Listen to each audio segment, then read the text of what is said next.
kigomano kia ngwataniro ya kimabũrũri na uria wagitigirwo utongoria kana matemu ma utongoria ni mundu gwitwo Rigathi wa Gachagua ni akorirwo akirekereria ndũmĩrĩri itiganĩte na muno makiria iria ikoretwo ikiarĩrĩrio ni uhoro wigie shamba system. Mawoni maku ni mariko kwa ihinda riu rinini gwiciria ni ciumia inyiheire igĩrĩ kuma rĩrĩa president ehitithirio mari na munini wake?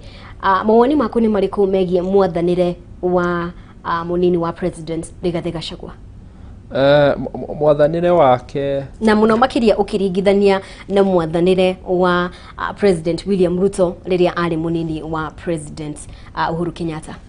tugaga ati mundu akampinaga in poetry but you govern in prose.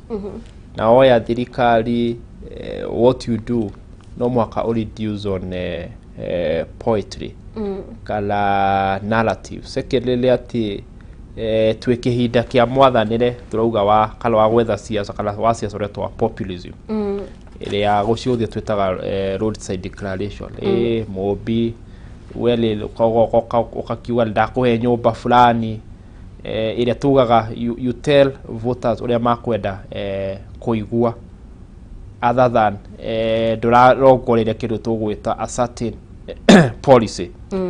Kogo tuge no arageria co-improve no aroko wega but remember now we are dealing with what we are calling the reality check. Ni tweherie ru siasa ine ru turoka maundu ma mwathanire.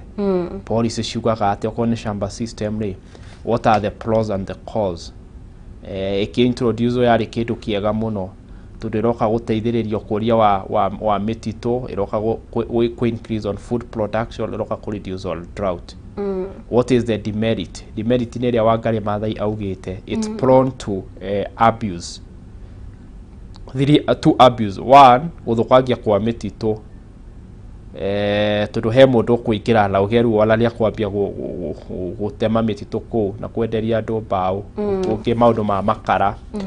Second, it's also prone to land grabbing. Remember mitito it's a gazetted zone ere motito.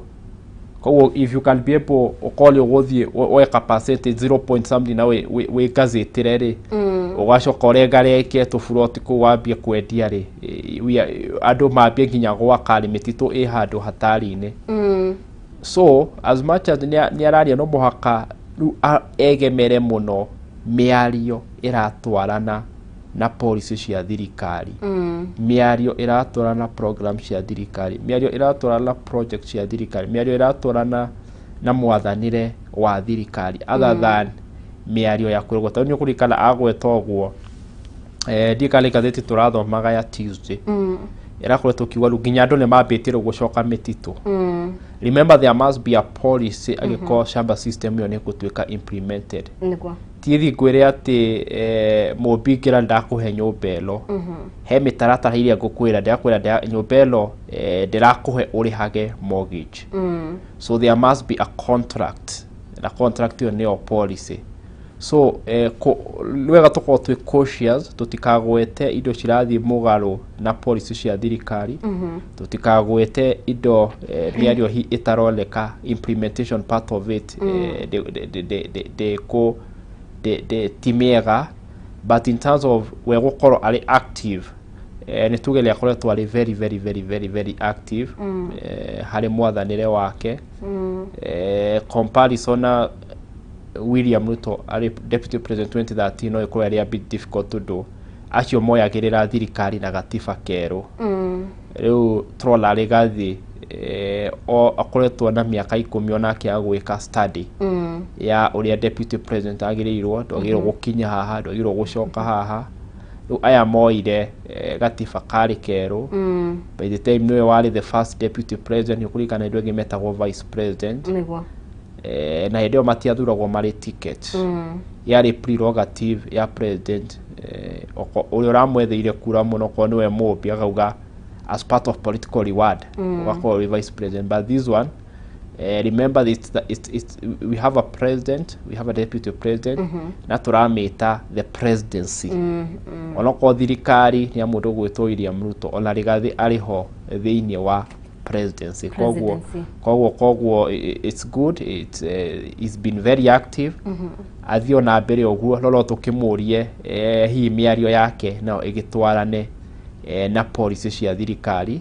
Na nitawatchire interview imwe ekire nyumba imwe ya mohoro akiuga riu they'll mararongorerwo kona ira twitaga a pragmatic approach of issues. A pragmatic approach of issues ni kuga kurora uria maundu mahana bururi nduri bia tutithie na mbere rukuga ni ngarehe irio rucio hi bururi gutie labia umuno na no wega muno nginya ithu ya Kenya endi wega na nyumba cia mohoro tondu success ya thirikari ya William Ruto kwa success ya ithu othe tumuteithie mwathanire kwira a Kenya oma haria he ni hahio tukauga ni hahio haria ni hahoro tukauga ni hahoro but I think the start yake ole start jega muno na hau kabere twakorwo tukiona mbica cia utongoria wa bunge ya kĩbũrũri na bunge ya Senate na twakorwo tukiona speaker wa bunge ya kĩbũrũri mundu gwitwo Moses Wetangula mari hamwe na speaker wa bunge ya Senate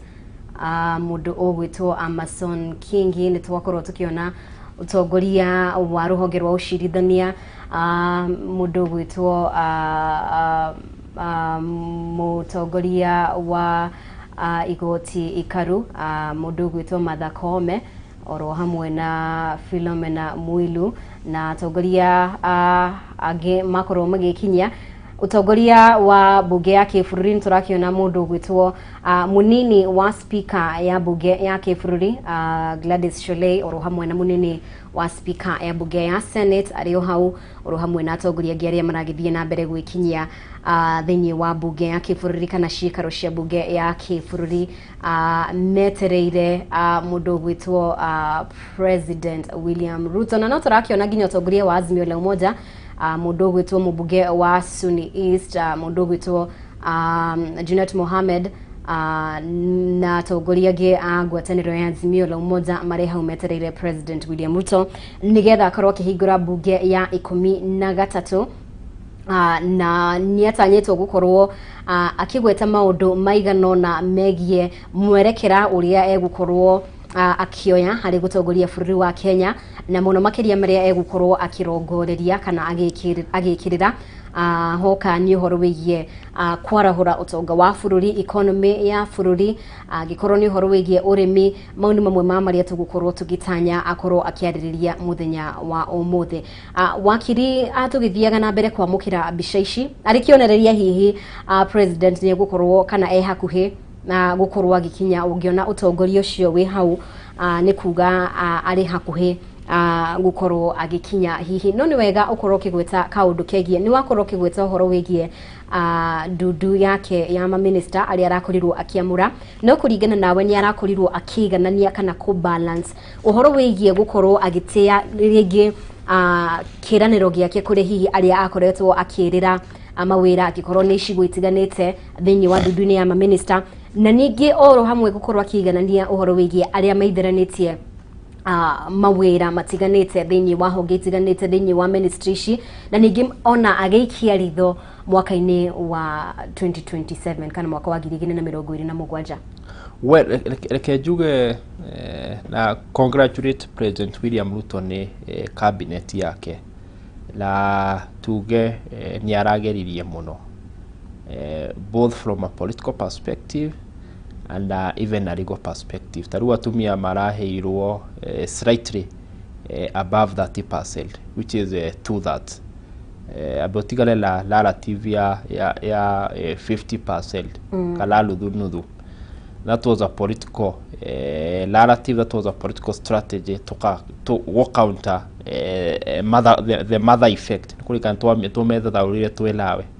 Kuga ati iyo yeragwo turulerio la Azimio makoretwo moya mathakarua but in terms uri aramaheire na nginya uri ama promisire a women agency nionire ni ra createirwo na ni level imwe na it's an appointee she's an appointee the same level na cabinet secretary that's the first thing.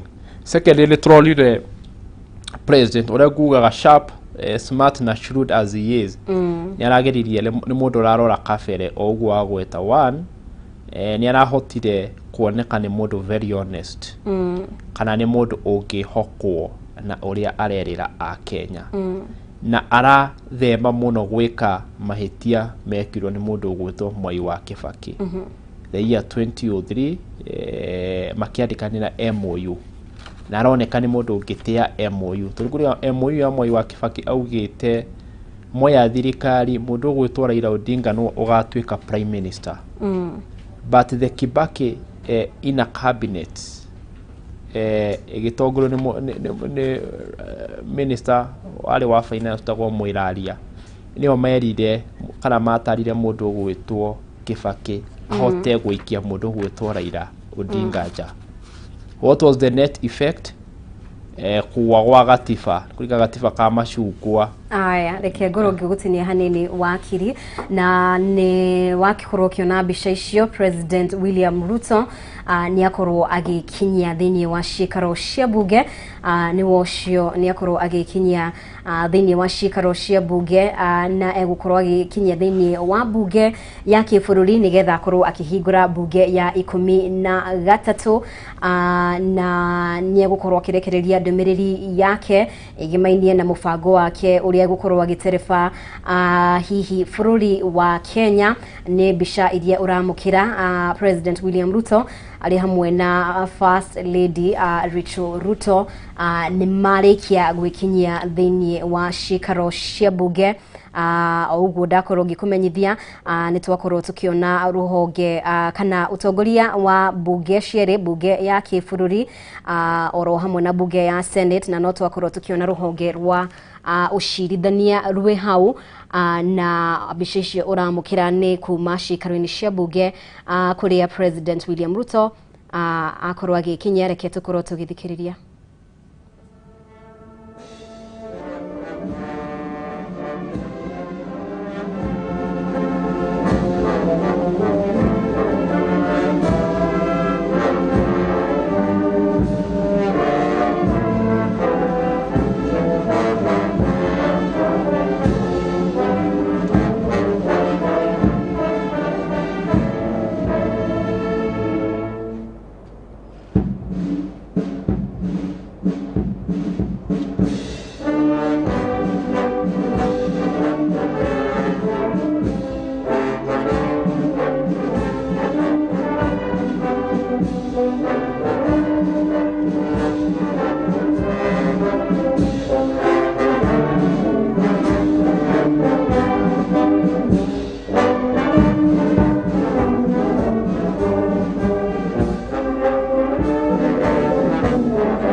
Excellency, God of honor, mounted by Moi present and ready for inspection, sir.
Your Excellency, they have the permission to carry on with the conversation.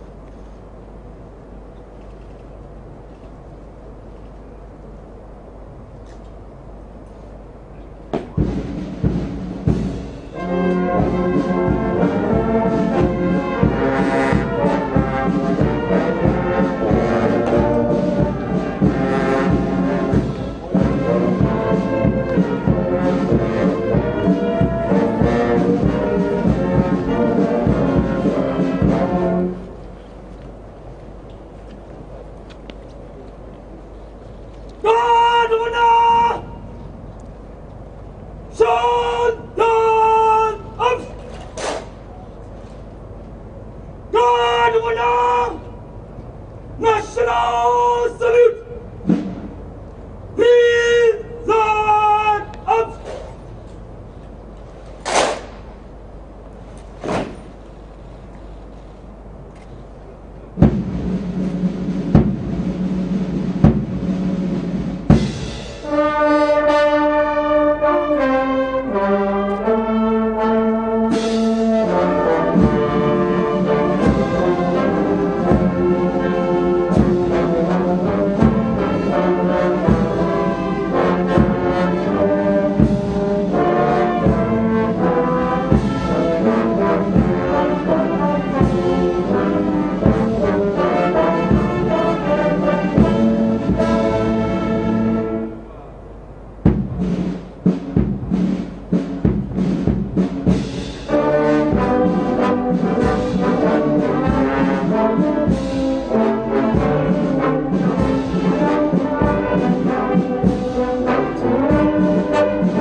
Na mbica icio uramukira ni kuma ciikaro-ini cia mbunge na President William Ruto niarikia kwamukirwo thiini wa ciikaro cia mbunge ni utongoria wa mbunge ya kibururi. Ni urakiona House Speaker wa mbunge ya kibururi mundu gwitwo Moses Wetangula oro hamwe na Speaker wa mbunge ya Senate Amason Kingi oro hamwe na ruhonge kana utongoria wa ruhonge rwa ucirithania nigetha akorwo akiingira thiini wa mbunge kuria egukorwo akihingura mbunge ya 13 ya kibururi.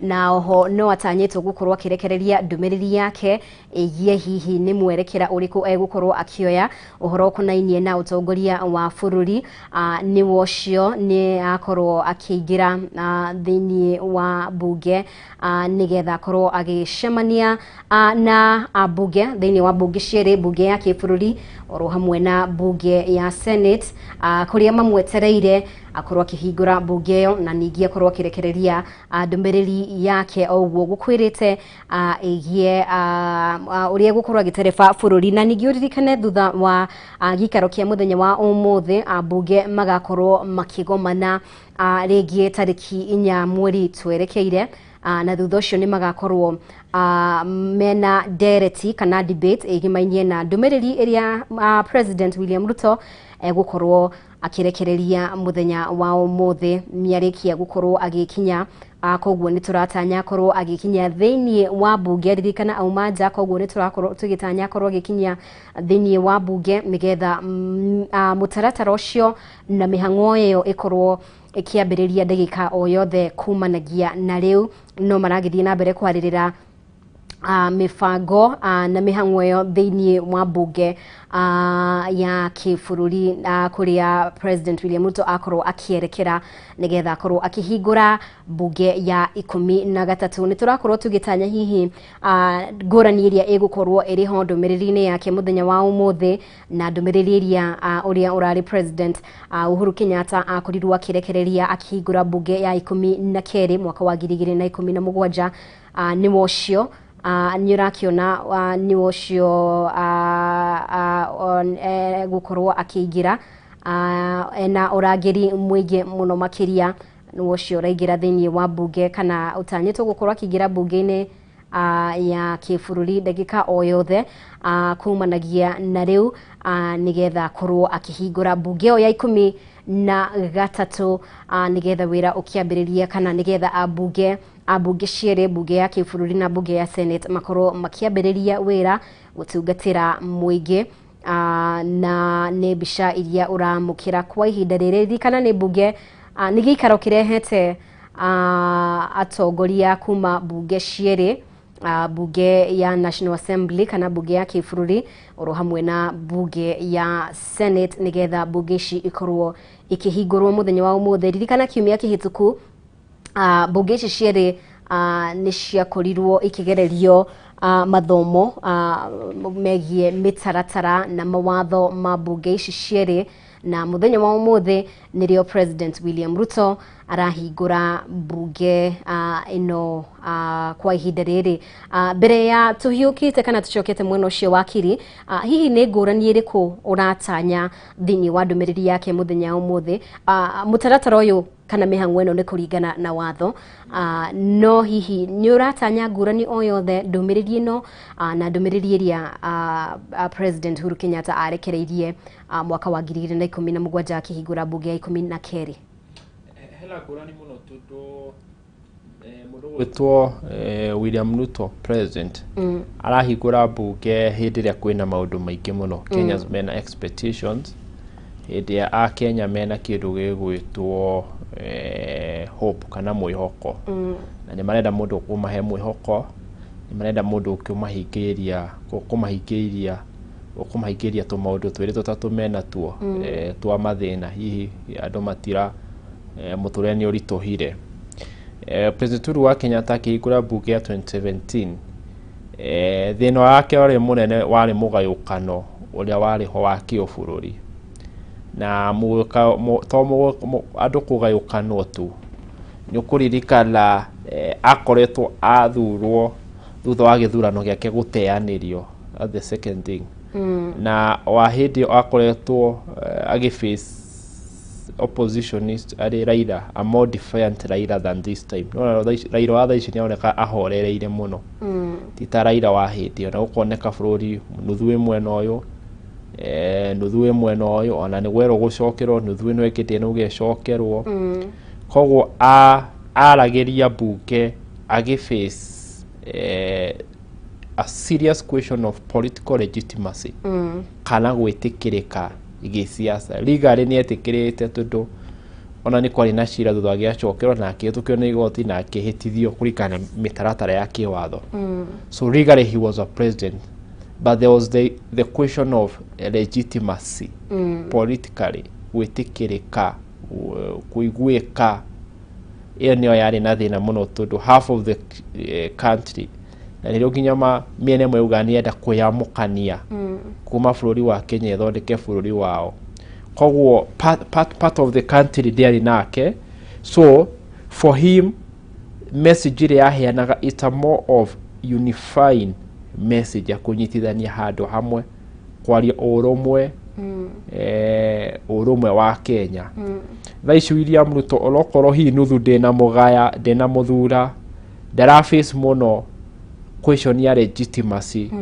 tundu nionia ni ahitukio ni IBC gutiari na ngui nioni igoti ria muhitukire unanimously nyonia nĩ arathurire cabinet kamũira okĩte ona ĩroneka hita ehutĩtie icigo cia bũrũri koguo kĩrĩa kĩra for him the talking point ĩgũkorwo ĩrĩ cost ya mũtũrĩre gũthiĩ igũrũ cost ya mũtũrĩre 2017 ndĩarĩ igũrũ ta hĩndĩ ĩno andũ nĩ maabondaga tũmaguta tũirio ũrĩa twarĩkaga maita matatũ o mũthenya but hĩndĩ ĩno nĩ kũritũ so President Uhuru wa Kenyatta hĩndĩ ĩyo much of what he needed to preach kana kũhunjia yarĩ unity na andũ by then andũ tondũ wa 2013 2014 tondũ wa devolution andũ marĩ na hope marĩ na mwĩhoko rĩrĩ matietagĩrĩra ta hĩndĩ ĩno gũtiarĩ na corona koguo andũ arĩa megĩcagi matarĩ wĩra already marĩ Nairobi andũ arĩa mahingire mabiacara loko biacara ũrĩa koragwo ĩrĩ challenges na Australia ciarĩ ohoti ta hĩndĩ ĩno andũ akũhe irio marĩ anini na rĩu mũndũ wĩtwo William Ruto araface ararĩria bũrũri where the vast majority of Kenyans are very hungry and angry ni ahotu na ni arakaru koguo no mwaka agerie gũcoin na gũcob message yake allowed kana towards solving those two issues kana kuheana mwĩhoko harĩ gũsolve issue icio na mũno mũno rĩu amenye rĩu akwarĩria ũhoro wa economy kana cost of living vis-a-vis kĩndũ gĩtwo unity na tugete cost of living just like o kĩndũ gĩothe kĩrĩ merit na demerit one of the merit ya maica gũthiĩ igũrũ nĩ atĩ nĩ manyitithania bũrũri mũno tugaga bũrũri wa Kenya we are united in grief rĩrĩa tũcakana na tũnyitithanagio mũno koguo maica gũthiĩ igũrũ na andũ kũhũta andũ kũrakara andũ kwaga kũiganĩra andũ gũkorwo na mathĩna nĩ kwa unite bũrũri ũyũ na twakorwo na gĩthurano kĩna ngũĩ nĩrona legitimacy ya William Ruto ndĩratuĩka challenge politically nginya mĩena ĩrĩa supporter Raila Odinga ti as strong as 2017 ta Nyanza cause people they are also tired and hungry mendo gũthikari ũkauga reke ũrĩa kwathana bata nĩ maica mathiĩ na so koguo point ciake cia kwarĩrĩria in my own thinking cikorwo vegetate around majorly cost of living vis-a-vis atĩ mũndũ wĩtwo Uhuru wa Kenyatta we afisaga political legitimacy a bũrũri ũgayũkanĩte koguo talking point kana mĩario yake mũno yarongagĩrĩria ku unite kana gũcokanĩria bũrũri wa Kenya na mbica icio ũrathithia na mbere kuamũkĩra no twakorwo tũkĩona honge itiganĩte cia ũtongoria atongoria a ndini nĩ makorwo makĩingĩra oro hamwe na rũhonge rwa ũcirithania nĩ rwakorwo rũkĩingĩra koguo kĩrĩa twetereire kwa ihinda rĩrĩ nĩ ũtongoria wa speaker wa bunge ya kĩbũrũri oro hamwe na speaker wa bunge ya Senate mekinye oro hamwe na President William Ruto akorwo agĩkinyia na nĩgetha mĩhang'o ĩno ĩkĩambĩrĩrie ya kũhingũra bunge ya 13 na ũndũ ũngĩ a Kenya maratanya mũno makĩria nĩ ndũmĩrĩri maũndũ marĩa ndũmĩrĩri ya President William Ruto egũkuruhania o toguo wakiri akorwo akĩgweta hihi ndũmĩrĩri yake nĩ gũkorwo ĩkĩrongoreria mũno ũhoro wĩgiĩ kwarahũra ũtonga wa bũrũri mĩhang'o ĩno ũgiũka o rĩrĩ ahe Kenya aingĩ mahatĩrĩkĩte nĩ ũndũ wa ngarama ya mũtũrĩre koguo hihi ndũmĩrĩri yake yaya hihi gũkorwo ĩkĩmũrĩka mũno mĩhang'o na mĩbango ĩrĩa egũkorwo akĩarĩra ya kũriũkia hihi utonga wa bũrũri na nĩ aratanywo gũkorwo akĩingĩra ndagĩka o yothe kwa ihinda rĩrĩ nĩgetha akorwo akĩarĩria a Kenya akĩrekereria ndũmĩrĩri yake ĩgiĩ mũbango wake na mwerekera ũrĩa egũkorwo akĩoya harĩ gũtigĩrĩra atĩ nĩ akinyanĩria marĩa mothe akoretwo akĩrĩra a Kenya hĩndĩ ya kambeni yake ũguo ndagweta nĩ akorirwo agĩkĩrĩra mũno kwarahũra ũtonga wa bũrũri ũhoro wĩgiĩ gũkorwo agĩthondekera mbeũ njĩthĩ mĩeke ya mawĩra angĩkorwo nĩ ũhoro wĩgiĩ gũkorwo agĩũkĩria arĩmi ũhoro wĩgiĩ gũkorwo agĩthondeka Hustlers Fund kana kigina kiria gigukorwo gia kwarahura aria mahataririkite muno makiria uhoro wigie motungata ma ugima wa mwiri ni mamwe ma maria akorirwo agikirira muno thini wa kampeni ciake mbere ya athuritwo na mbere ya uhotani wake ukindiritwo na nitugukorwo no ciumia igire kuma riria President William Ruto ehitithirio mari hamwe na munini wake Rigathi Gachagua na nitugukorwo tukiona hihi ikiuga ni ku thiku igana rimwe ikiuga ni kuinekirira ni mari kwe gukorwo ahingitie hihi no turathie na mbere gweterera President William Ruto akorwo agikinyia hihi wakiri nirona kihuti horo o wothe tondu kwina aria mamuikirie kura gicunji kinene na kwina aria maikirie mungethaniri wake Raila Odinga kura hihi nirona akigweta ndumiriri o yothe igimainie na kunyitithania a Kenya uhoro wigie kurehe a Kenya hamwe. Well, yo ni expected to do tugaga no ngirora hindi twathomaga indi etagwo GHC. One of the role ya president he's a national he's a symbol of national unity. Ari ha ku unify ado na muno politically. Turouga ngurani yake na mungethaniri yake ari kura 233 igana ria 22. That's a very small percentage, almost totaling to 1 something percentage. That's the first thing. Kogwo rallying call ya adothe ginya kwambia Moi wa Kibaki 2002 ginya Moi ikoragwo ati ni ngurutithania wira na athuritwo the president wa adothe. Second, that in a constitutional democracy it demands inclusion na representation ya adothe. Ati gukuruhanio kurugamiriro kwa adothe watuika president, you are head of government, you are a head of state. Ti a certain geographical or a certain political terrain or territorial, you become a president ya republic ya bũrũri wa Kenya. Kogwo iyo ni icio kuota kumigweta, of course ginya kuoneka tara extend a hand of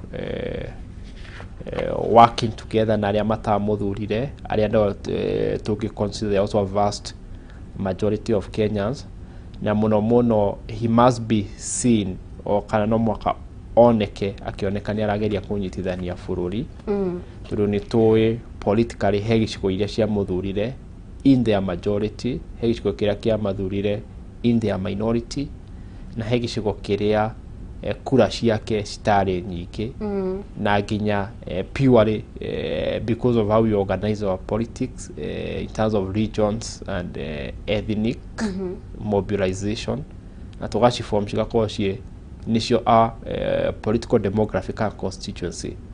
Kogwo ola takiugo gicigo takia Nyanza no niona ndathire go campaign Riverone ginya guthurwo. Kogwo no muhaka agerie kuonania olokoda campaign na ndathurirwo, his goodwill must point ginya guceragira icigo icio na gutwara project, gutwara maendeleo na gutwara government program icigo icio. Kogwo it will be also a clarion call yani akumigweta na ne agwetetwo ni President Uhuru wa Kenyatta, though for President Uhuru wa Kenyatta was a very major issue of concern in 2017. Ne bica iria twakorwo tukiamukira ni twakorwo tukiona speaker wa bunge ya kibũrũri mundu witwo Moses Wetangula oro hamwe na speaker wa Senate Amason Kingi, na thini wa mishemanio area ikoretwo ho kiumia kihituku ya bunge ici cieri kana abunge kuma bunge ici cieri gubundithio ukoretwo ukionania makiuga ati nimerutanire kuruta wira hamwe no ririkane mbunge ici cieri ni gukoretwo na ndungano na muno makiria yiyumiririe mwaka wa 2020 hindi ya ndereti igie ugai wa kigina kuri thirikari cia matura.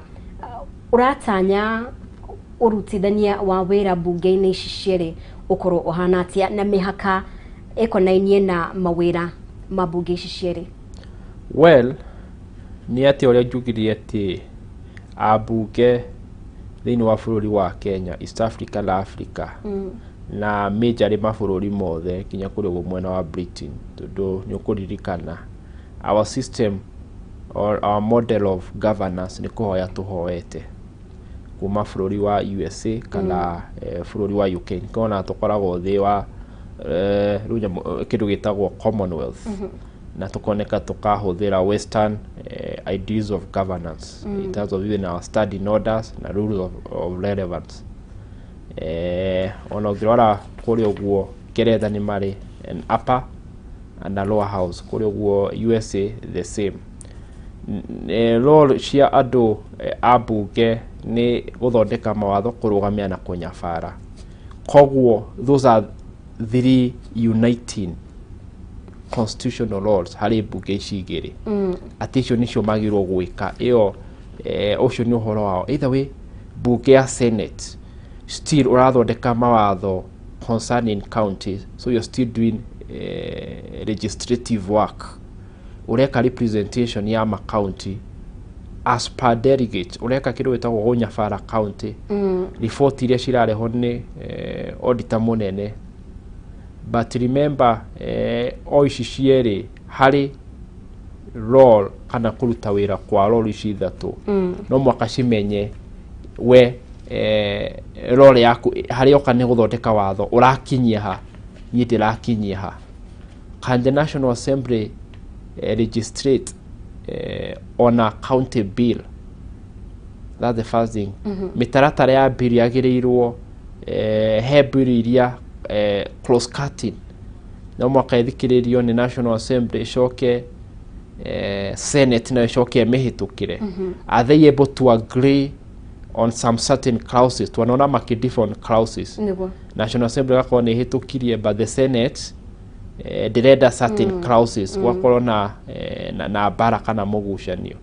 Kogwo ni go depend gutegemea muno stewardship ya these two speakers.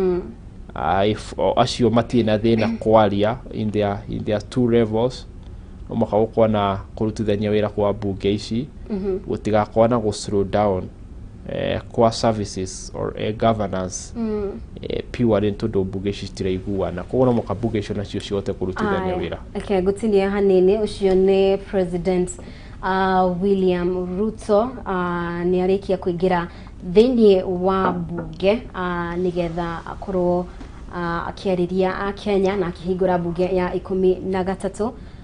Mbica icio uramukira ni mutongoria wa bururi ari ni hamwe na utongoria wa mbunge cieri, speaker wa mbunge ya kibururi Moses Wetangula oro hamwe na speaker wa mbunge ya Senate Amason Kingi mari hamwe nake makigira thiini wa mbunge kuria gukorwo agitanywo kuhingura mbunge ya 13 na akorwo akirekereria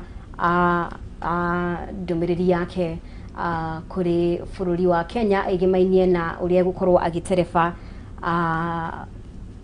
bururi wa Kenya. Hihi mbica icio uramukira ni thiini wa mbunge kana mbunge ya kibururi na ni gikaro kiria kirehete mbunge cieri, mbunge ya kibururi oro hamwe na mbunge ya Senate.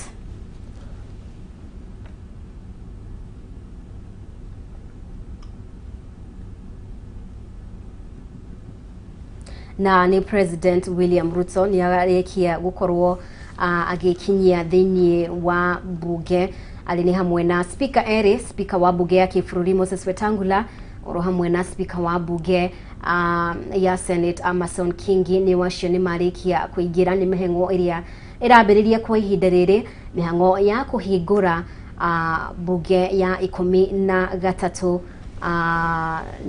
na nio iragithie na mbere kwa ihinda riri kuria egukorwo akirekereria ndumiriri yake igie mubango wake wa uria egukorwo agitereba bururi wa Kenya miaka 5 iukite na hihi ni aratanyo gukorwo akirongoreria uri mamwe ma maria akoretwo agikirira thiini wa campaign ciake na ona kuma ehitithio kwina maria akoretwo agikirira gikorwo ni horo wigie kwarahura utonga wa bururi, uhoro wigie gukuria ahuri biashara a gikiro gia thi, uhoro wigie Hustlers Fund.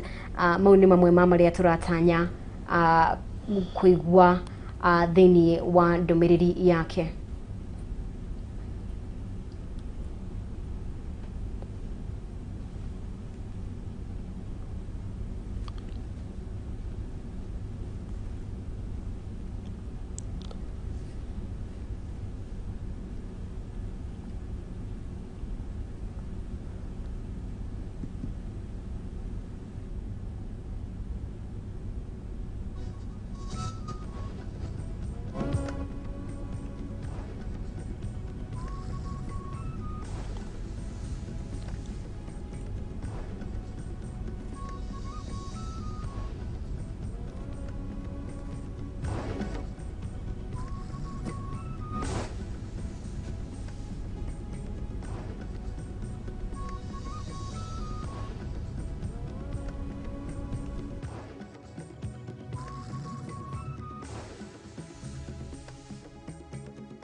Na uria wakiona President William Ruto ni arikia gukorwo agikinyia thiini wa cikaro cia mbunge kuria aratanywo gukorwo akirekereria ndumiriri yake niguo akorwo akihingura mbunge ya 13 na ni wakiona ikiro itiganite cia utongoria kana thirikari no wakorwo kiona ruhonge rwa ucirithania ruri thiini wa giikaro kiu oro hamwe na utongoria wa mbunge cieri, mbunge ya kibururi na mbunge ya Senate niguo President William Ruto akorwo akirekereria ndumiriri yake. Ndumiriri iria hihi itanyitwo gukorwo igikuruhania mamwe ma maria akoretwo agikirira kana akoretwo agikirira thiini wa campaign ciake mbere ya gucagurwo na thutha ucio gukorwo akihitithio.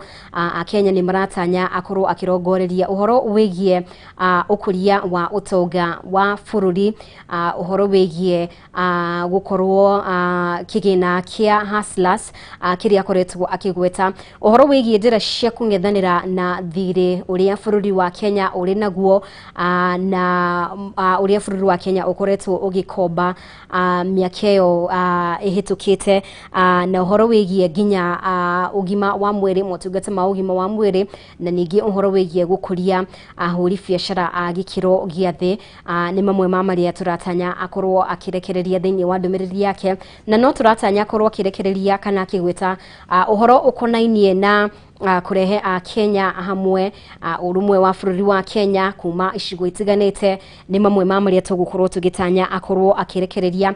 Ningi no wega uridikane ndumiriri yake iroka oriri tutari turamenya utongoria wa aria aingi mbunge-ini ugukorwo uri mwena uriku, na ni itua hihi rigukorwo rigitigirwo speaker wa mbunge ya kibururi Moses Wetangula tukorwo tukimenya kana utongoria wa mbunge ugukorwo ugithie mwena wa Kenya Kwanza kana mwena wa Azimio la Umoja. Mau no mamwe ma maria hihi turatanya no kwa ihinda riri mihang'o iria irathie na mbere mbunge-ini ni President William Ruto gukorwo akihingura mbunge ya kibururi ya 13 na no ya gatatu, na ni gikaro kiria kirehete hamwe mbunge ya kibururi oro hamwe na mbunge ya Senate, na nitugukorwo tugitanya ndumiriri yake irongorerie kurehe Kenya hamwe na maundu matiganite, na ni reke tukorwo tugithie mwena ucio tuthikiririe maria marathie na mbere. If you distort your witness or refuse to give it, verily Allah is ever well acquainted with what you do.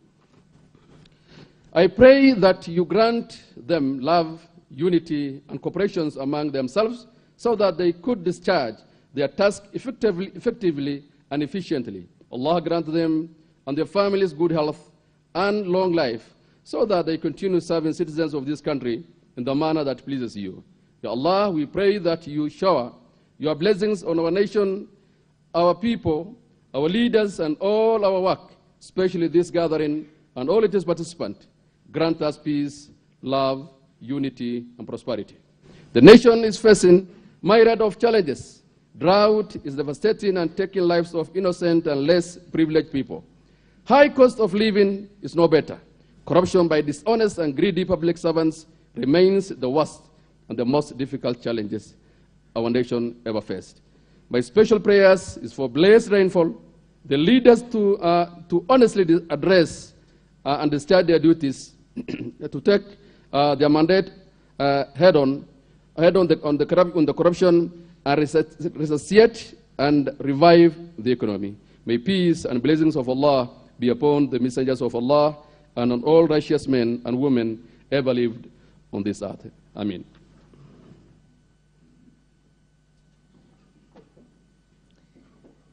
In the name of the Father, and the Son, and the Holy Spirit. Almighty and ever-living God, we come to you this afternoon with hearts full of gratitude for the blessings you have bestowed on our country and on all the people in Kenya.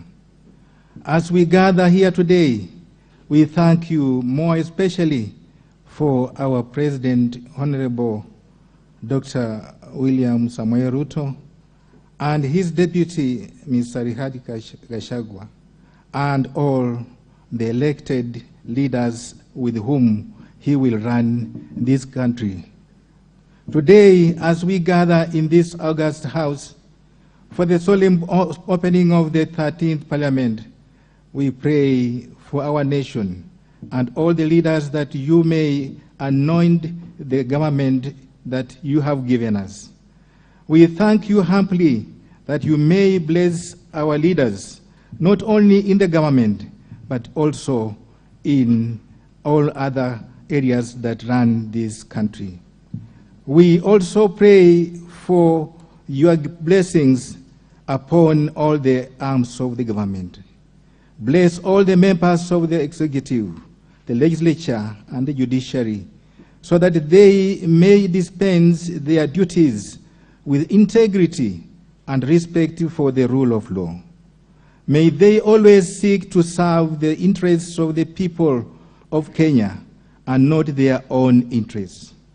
May, and we pray, Almighty God, that they may serve you as they serve the people of this nation with dedication and love, and call it a clarion of their leadership.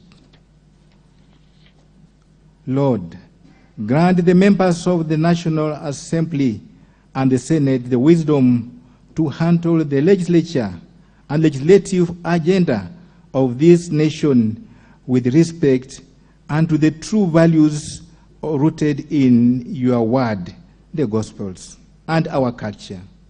Guide them, Lord, to always make laws that will uplift the lives of our people in Kenya.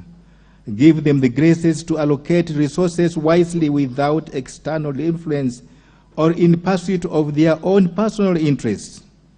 We pray that they may protect all the freedoms and liberties that the Kenyan people have worked for and so hard to achieve all the years that have gone.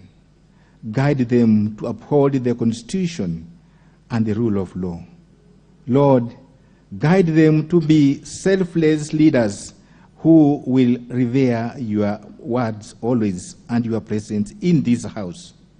Lord, as we gather today, we are aware of the many challenges that our nation is facing. We pray for lasting peace and social cohesion in our country. We ask you, O Lord, that you may come to the aid of all the people who are suffering from conflict and grant them peace. Through the actions and deliberate efforts of our leaders, we pray that you will grant this nation lasting solutions to the economic depression that our nation is facing. May our leaders move with speed to address the drought situation that is threatening the lives of millions of Kenyans and the insecurity that is experienced all over in the country. We also pray that you, Lord, you may touch the hearts of the people of Kenya and all people of goodwill, so that they may come to the rescue of all who suffer the need of food, water, shelter, and health.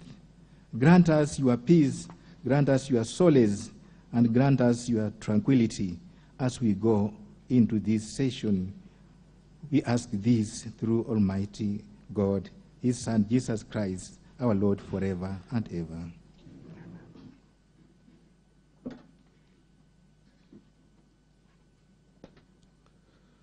Almighty God, your word encourages us to pray for kings and all those who are in authority, so that we may live in peace. We present to you your servant, the servant of this nation, His Excellency Dr. William Samoei Ruto, our President, His Excellency Rigathi Gachagua, the Deputy President, the newly appointed cabinet secretaries, and all those who hold leadership positions under them. We pray that you may give them great wisdom as they discharge their leadership roles, so that our country may be governed in ways that promote peace, national unity, and the well-being of every Kenyan. May you enable the President and all his advisors to constantly hear and obey your voice in discharging their duties. May the executive always recognize that the opportunities you have given them in governance are for the improvement and well-being of the people of Kenya, so that your glory may fill our nation. Lord, protect them, all these your servants, together with their families, from any danger that may befall on any one of them, and from any other agents that distract their leadership dispensation. Almighty God, we pray for the speakers of the National Assembly and the Senate, and members of the National Assembly and the Senate. We thank you for the just laws that the last parliament passed during their term, and pray that these laws will be used to promote justice in our land. May you endow our members of parliament, current 13th Parliament and Senate, wisdom as they debate and formulate new laws. We pray that your Holy Spirit may suppress them in all selfish desires, both personal and party-driven, that often lead to subjective legislation that in the long run hurt our collective dreams and aspirations as a nation. We pray that you stir up them to be sensitive to your will as they discharge their duties. We ask you, O God, also to look after our judicial system. We continue to pray that Kenya will uphold justice as a country that observes the rule of law.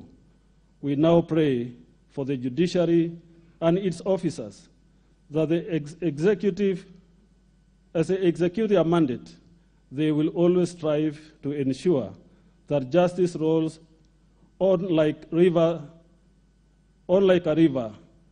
that never falls.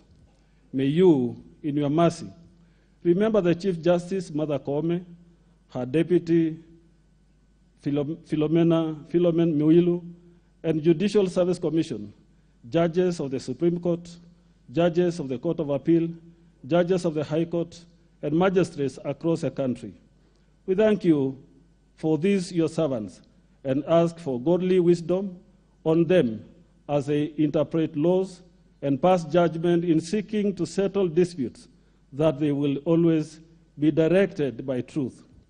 May you keep them away from evil forces that are bent on compromising their independence and professional conduct, so that justice may prevail at all times, regardless of the state of the persons involved.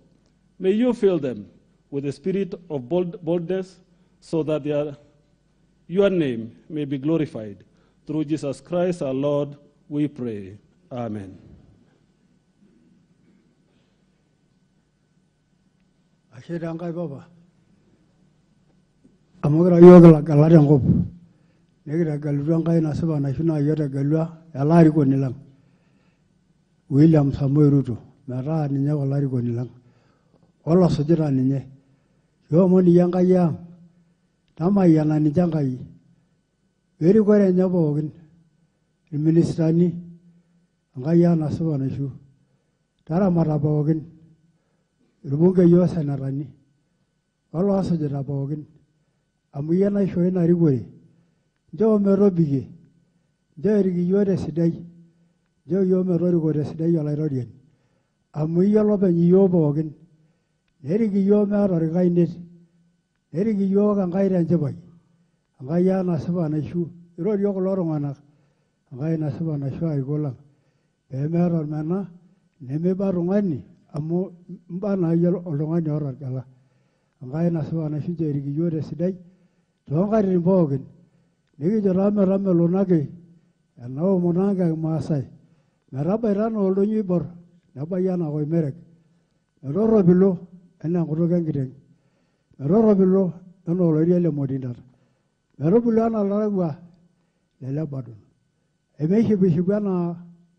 Ngonya kwa angariak. Merale ngana alari. Meroro bilo ra. Erugora anga kenya roberari. Mirashoto pookin ilukuny. Entoriki iyiok tesidai. Entoriki iyiok tesidai. Entorropilo naa pookin. Entorropilo. Ronya ntaikin olari oleng. Amen. Your Excellency, the President, the Right Honorable Speaker of the National Assembly, honorable members of Parliament, invited guests, you may now take your seats.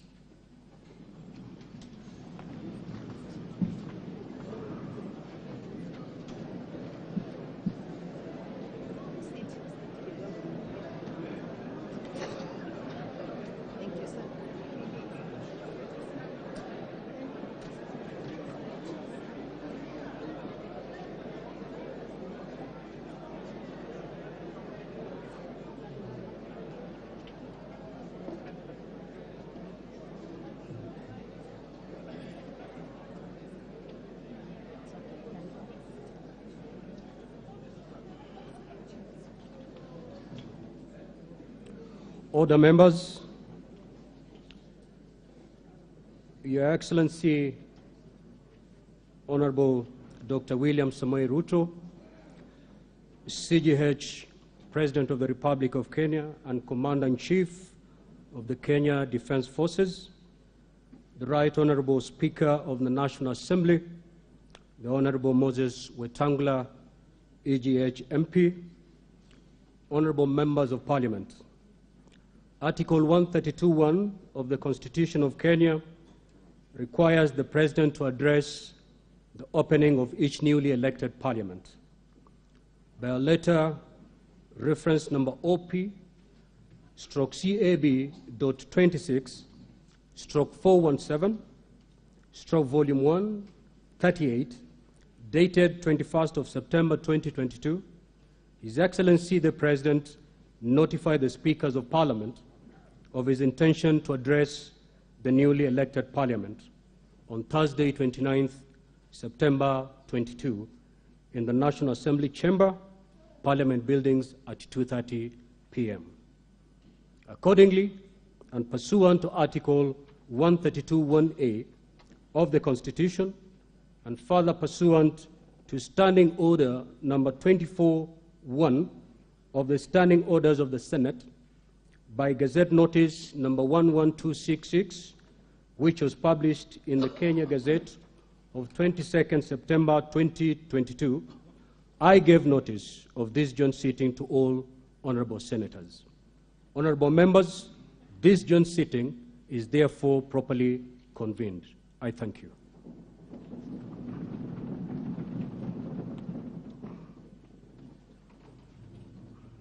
Your Excellency, Honorable Dr. William Samoei Ruto, CGH, President of the Republic of Kenya and Commander-in-Chief of the Kenya Defense Forces, the Honorable Speaker of the Senate, Right Honorable Amason Kingi, the Honorable Lady Justice Martha Koome, EGH, Chief Justice and President of the Supreme Court of Kenya, honorable members of Parliament, members of the Diplomatic Corps, distinguished guests, ladies and gentlemen.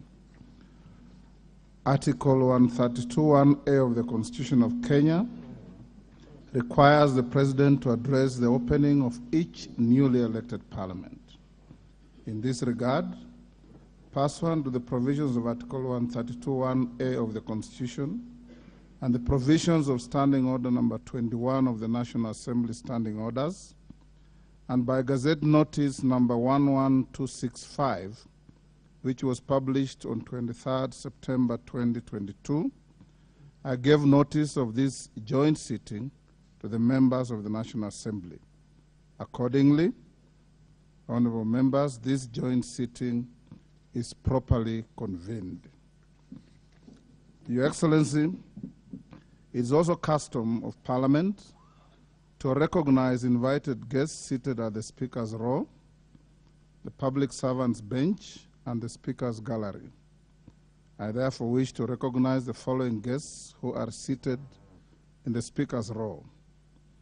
Her Excellency Mama Rachel Ruto, First Lady of the Republic of Kenya, and members of the First Family, His Excellency Rigathi Gachagua, Deputy President of the Republic, and Mama Pastor Dorcas.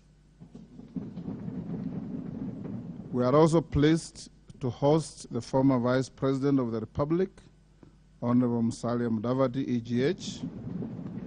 Also in the Speaker's row this afternoon are former Speakers of the Houses of Parliament, the Right Honorable Justin B.N. Muturi, my immediate predecessor, and the Right Honorable Governor Kenneth Lusaka, EGH. Your Excellency, allow me to also recognize the Chairperson of the Council of Governors, the Honorable Anne Waiguru, EGH, who is the Governor of Kirinyaga County. Also present is the Honorable Johnston Sakaja, Governor of Nairobi County, the Honorable Martine Moshisho, Chairperson of the Deputy Governor's Caucus, who is the Deputy Governor of Kajiado County. Also in the Speaker's row is the Honorable David Maraga, EGH, former Chief Justice of Kenya. I equally recognize one George Luchiri Wajakoya, who was a presidential candidate in the last general election. Your Excellency, last but not least, allow me also to give a special mention of the Chief of the General Staff, General Dr. Robert Kariuki Kibochi, and the respective service commanders, the Deputy Inspector General of the National Police Service, and other leaders of our disciplined forces that are all seated at the bar of the House. We remain grateful for their distinguished service to this nation. Honorable members, distinguished guests, ladies and gentlemen, it is now my singular honor and privilege to invite His Excellency, the President of the Republic of Kenya and Commander-in-Chief of the Kenya Defense Forces to address this special sitting of Parliament. I thank you. Your Excellency, please address the joint sitting of the Houses of Parliament.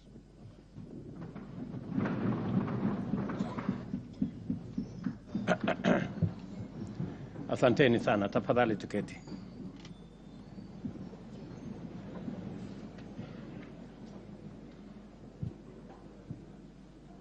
The Honorable Speakers of the National Assembly and Senate, Honorable Members of the National Assembly and Senate,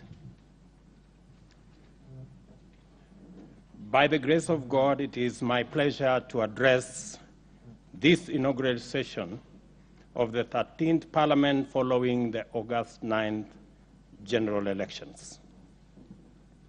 It is important to note that we have made very positive progress.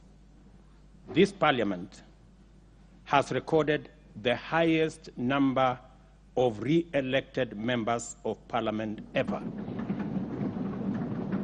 In the National Assembly, a record 193 members have been re-elected, 50 more than were re-elected in 2017. While in the Senate, 17 senators have been re-elected. This confirms the increased confidence of the people of Kenya in their leaders and institutions, affirming the maturity of our democracy. Another milestone is the election of women legislators elected into single-member constituencies. In this year's election, 29 women were elected members of the National Assembly, 6 more than were elected in 2017.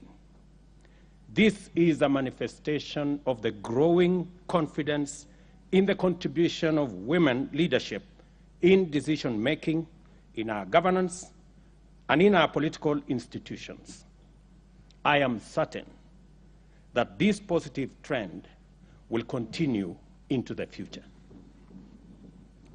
It is also instructive that the same confidence in Parliament has been shown in the executive. In 2013, the president was elected with at least 25% of voters in 30 counties, 34 counties in 2017, and 39 counties in the just concluded elections. Again, further demonstrating the deepening pluralism and inclusivity of our democracy. I therefore take this special opportunity to congratulate all of you on your election in the last general election and the subsequent nominations of our nominated members of parliament. The confidence demonstrated by Kenyans in us and our institutions should inspire us to raise the bar in our service to the nation and accountability to the electorate.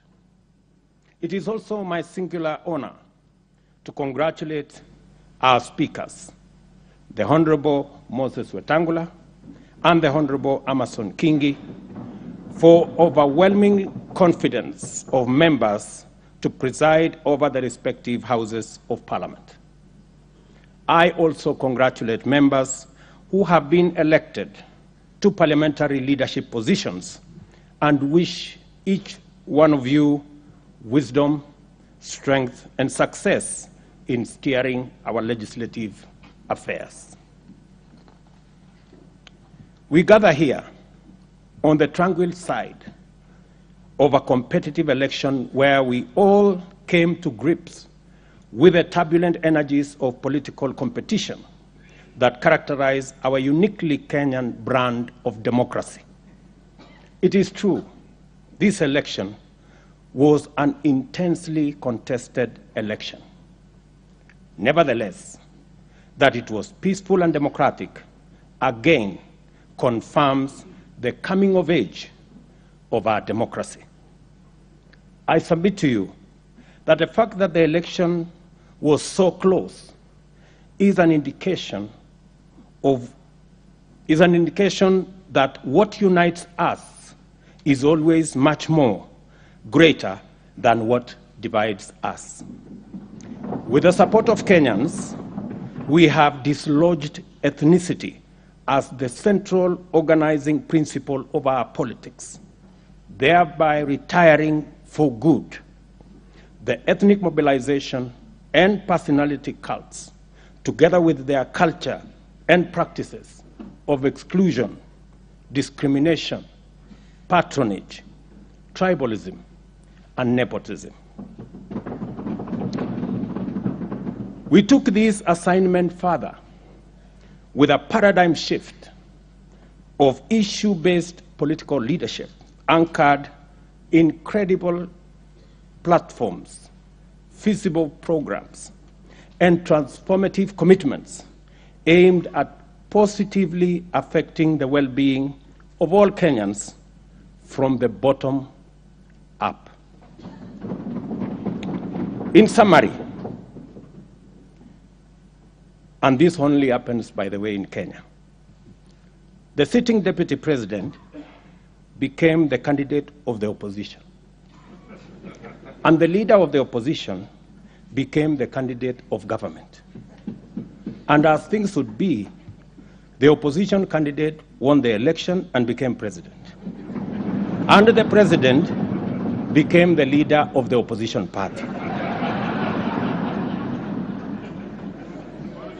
That's the beauty of our democracy. And it only happens in Kenya.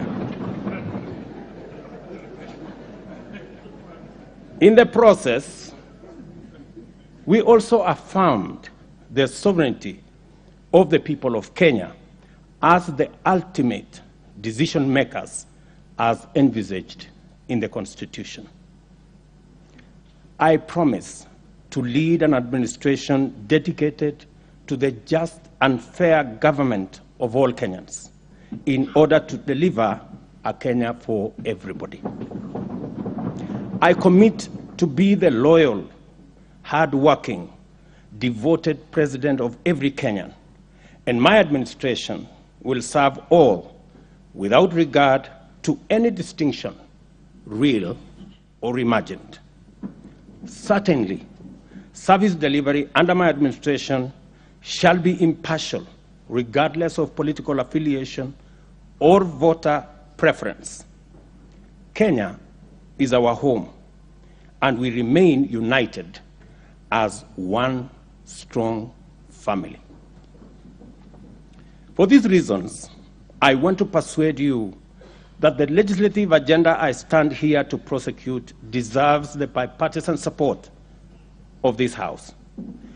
My administration is pursuing a transformational program that offers a uniquely all-Kenyan moment, which calls for unity of purpose in the legislature.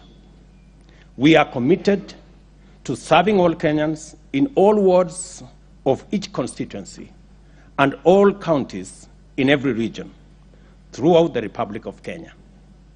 After all, we all serve the same boss, the people, and their sovereign interests are our operating principle and purpose.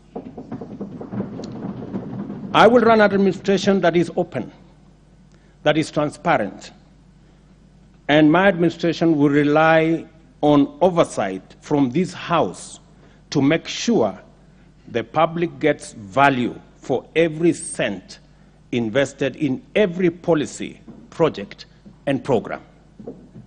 Consequently, I ask Parliament to consider a mechanism in the standing orders to facilitate cabinet secretaries to articulate government agenda, explain policy, and answer questions on the floor of the House to enhance executive accountability to the people of Kenya through their elected representatives.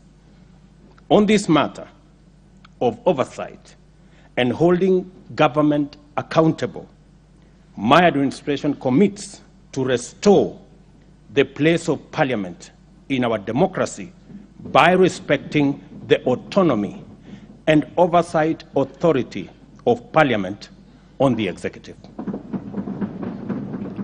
Equally, I am a firm believer in democracy and the rule of law.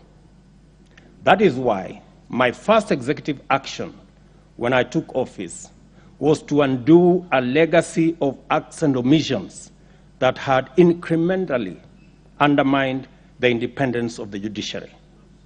For avoidance of doubt, the judiciary is an arm of government just like Parliament, and my administration will be intentional in respecting the constitutionally mandated systems of checks and balances. It is in this spirit that I will be seeking additional resources to support the bottom-up scaling of justice and empower the judiciary to acquire capacity and develop the infrastructure needed to more efficiently adjudicate and expeditiously conclude corruption cases, commercial disputes, and all other matters that today are a huge backlog on the judiciary. Honorable members, to implement the pledges and commitments set out in our plan, my administration is committed to investing in the requisite enablers and infrastructure to provide a sound foundation for its execution. These are interventions intended to create a conducive environment for effective, efficient, and sustainable realization of our national transformation. We are on a mission to dramatically scale up productivity in agriculture and make sure that every Kenyan farmer, fisherman, and pastoralist contributes to sustainable economic growth by contributing to adequate and affordable food, generating greater incomes, and producing the raw materials required by the agro-industrial and manufacturing value chains. This will boost Kenya's export performance and create millions of jobs. Consequently, we have been deliberate in our efforts to restore sanity and introduce greater responsibility in the management of public resources. One significant intervention is the resolve to abandon consumption subsidies in favor of supporting and investing in production. This is why we have made available fertilizer to our farmers at cheaper rates of 3,500 per 50 kilogram bag, down from 6,500. We are exploring further mechanisms to bring these prices down. We have an obligation to redeem our pledge to our small traders, the hawkers, the mamambogas, the bodabodas, that every person who sells any good or service gets to work and earns a decent livelihood enough to place them on the path to wealth through saving and investment. The hustler economy has to flourish and form the foundation of broader economic transformation while catalyzing the widening of the national revenue base. Our agenda here is to take necessary measures to create an enabling environment for business people to thrive and decriminalize enterprise. Affordable credit makes a huge difference in the rate of business growth. Access to affordable credit is like a magic formula. The current Credit Reference Bureau approach of blacklisting debtors is zero-sum, punitive, and has arbitrarily locked millions of business out of the credit system. It is time to shift the formula to a credit scoring system which allows lenders to apply customer segmentation and at the same time end the stigma of blacklisting. We have held productive conversations with operators of the Fuliza and M-Shwari platforms on the modalities of reducing their lending rates.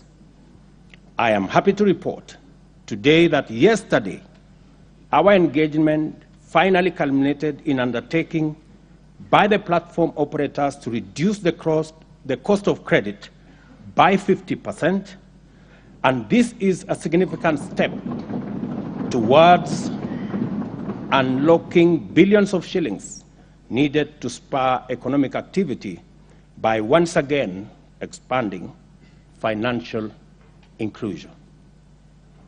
My administration will allocate resources every year to the Hustler Fund, from which micro, small, and medium enterprises can access affordable credit to start and expand their businesses. I promised yesterday that we will leverage on technology in the management and disbursement of these funds. And shortly, we will be bringing to this House the legislation and the regulatory framework to operationalize this fund. There is tremendous opportunity for this House to fully take up its role in resolving the systemic issues of limit to access affordable homes and affordable financing. This administration will unlock housing for the nation by doing a couple of interventions. Number one, we will work on the provision of land for affordable housing, both public and private.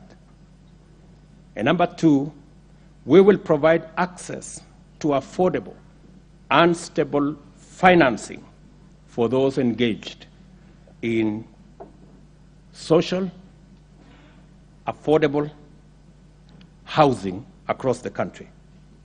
These two measures will allow us to undertake mass housing production and thereby shape our approach to urban development and spatial planning, which, unlike before, will deliver sustainable and inclusive human settlement. I also wish to express our intention to bring to this House legislative proposals to provide a framework for a housing offtake plan, which will create incentives for developers to invest more money into our housing strategy and on the strength of guaranteed offtake of completed units. To actualize the enabling infrastructure, we intend to take the following steps. A public-private partnership funding framework is envisaged for large capital projects. In order to achieve our target of raising access to water from the current 60% to 80%, Kenya shillings 500 billion is required. Government can provide this gradually, but the private sector can mobilize it all at once. We will thus adopt a public-private partnership framework by entering into water purchase agreements with investors. I have already instructed the PPP unit at Treasury to work on the regulations that will facilitate the mechanism like we have in our energy sector for investors to work with us on a formula under a water purchase agreement instrument. This way, we will achieve water for all in less than a decade. Concerning electricity, we shall facilitate the development of innovative and effective modalities to provide better off-grid systems, including enabling consumers to form small cooperatives for that purpose. And in health, we are bound by duty to take measures to make universal health coverage a reality and liberate Kenyans and their families from the threat of harrowing poverty that stalks them every time a family member falls seriously ill. In our plan, and through your support, we will restructure our primary health system so that we put more resources into promotive, preventive, and early diagnosis. A key driver of this realization is the National Health Insurance Fund, whose restructuring is not only necessary for efficiency, but also enables it become a fit-for-purpose social insurance scheme that caters for all, including those suffering from chronic diseases. Digital technology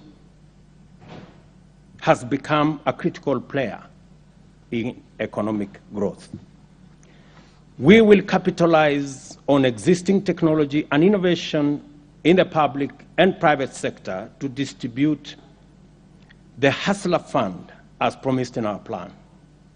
I call upon financial institutions and our young people in innovation to participate in the digital economy by redesigning their products to serve the goal of empowering millions armed with grand ideas and are only waiting for the funds to finance their dreams to reality.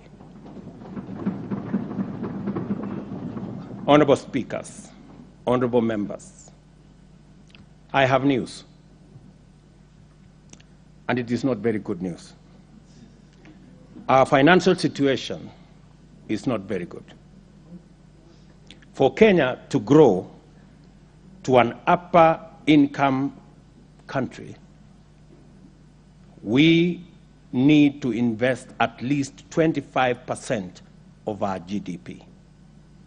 Our current national savings is below 10% of our GDP, which translates to an investment savings deficit of 15% of our GDP. Over the last decade, we have sought to close this gap with public borrowing.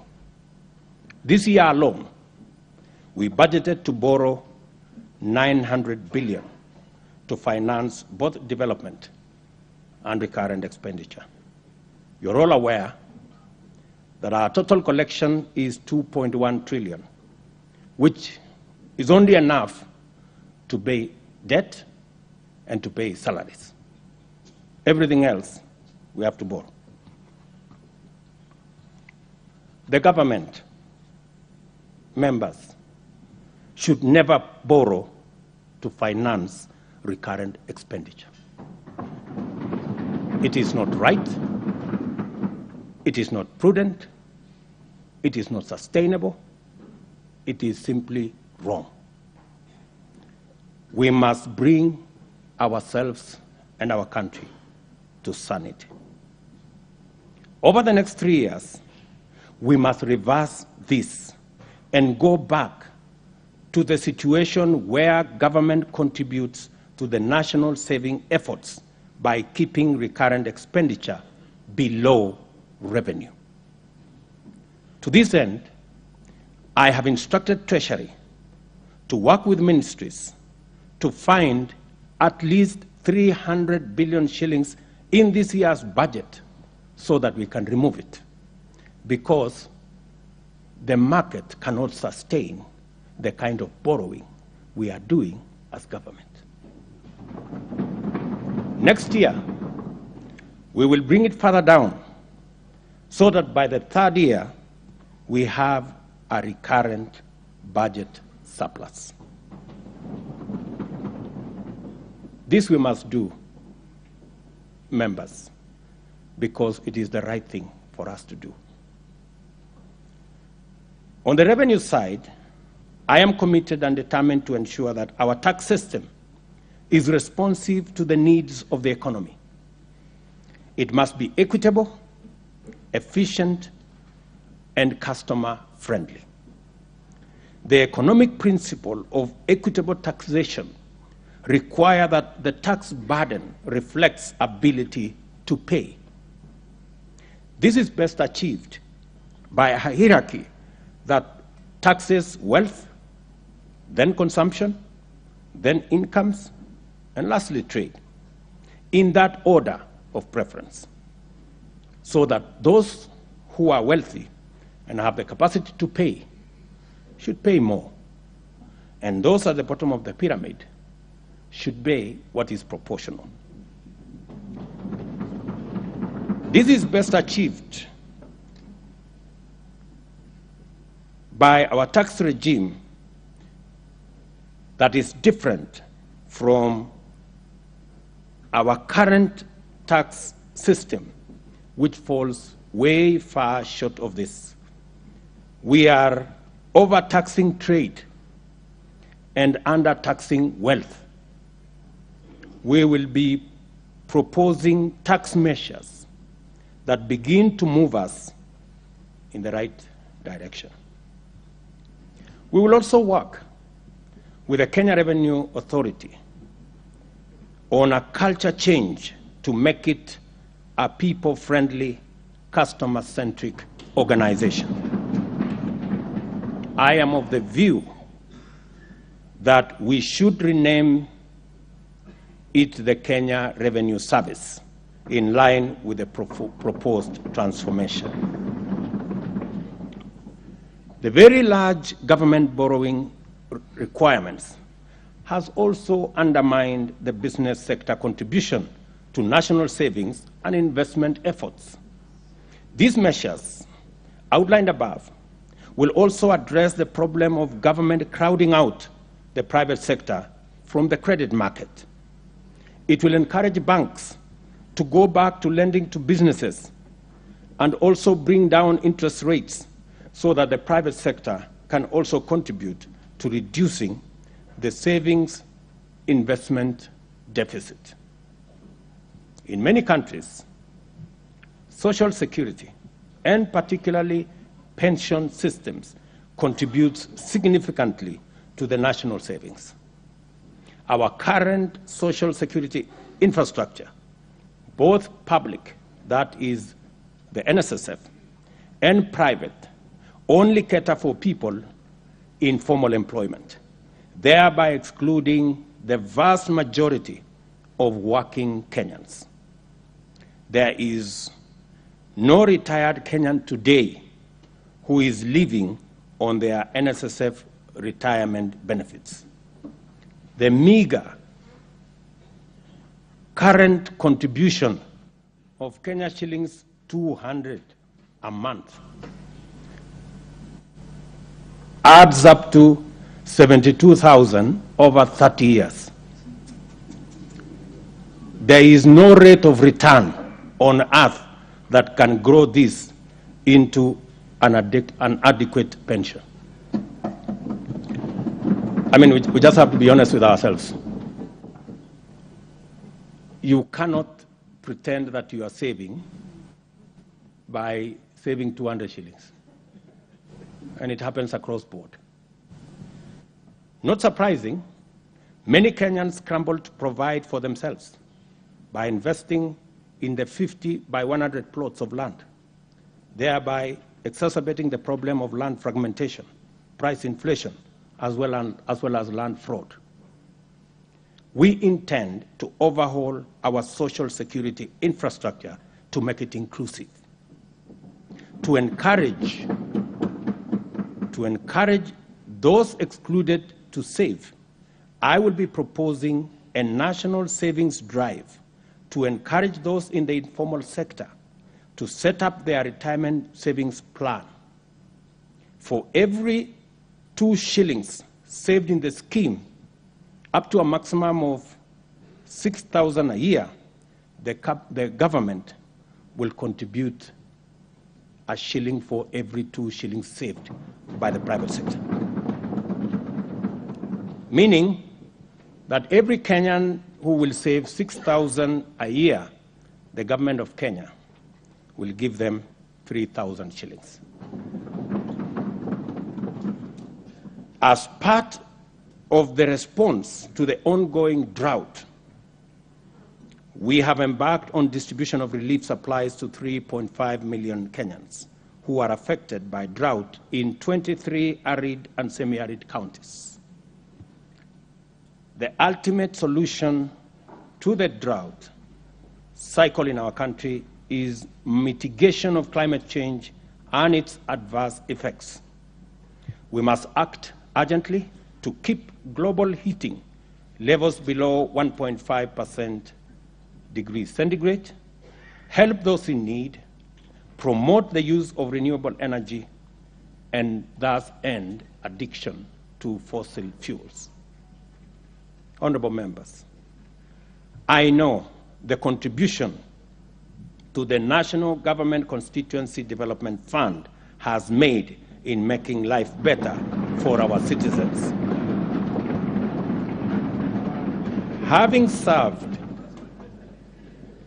served in Parliament for 15 years, before and after the establishment of the National Government CDF, I know the difference it makes is monumental.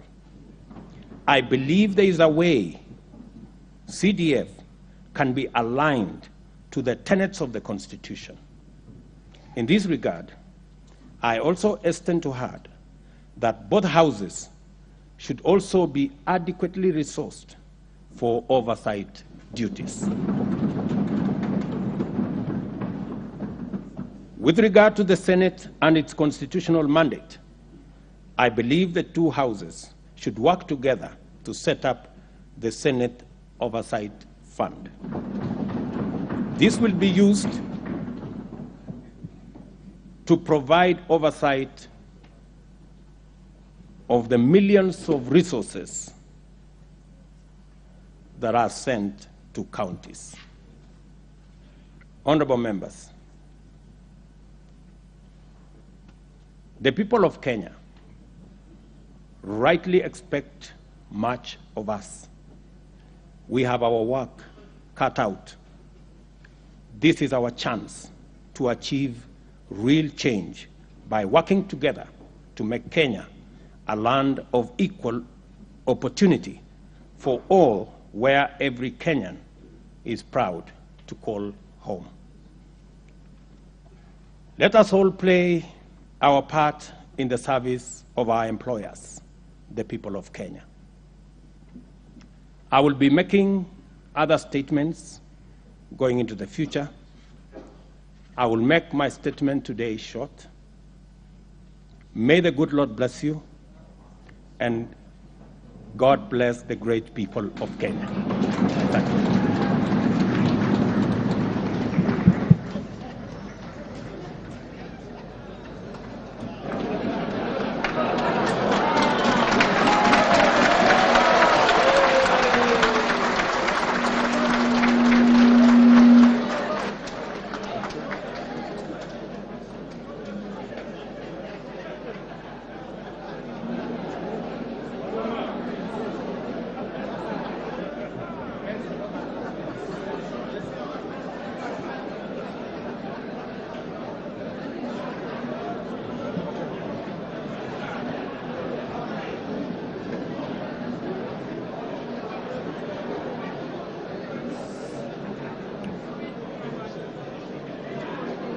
Honorable members, kindly let us take our seats.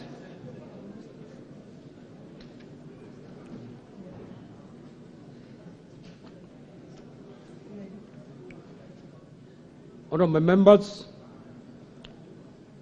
please be upstanding.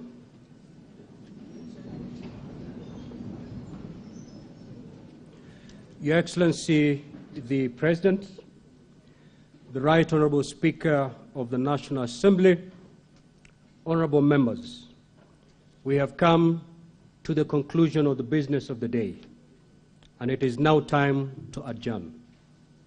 The Senate stands adjourned until Tuesday, 4th of October 2022 at 2:30 p.m. in the Senate Chamber, Parliament Buildings.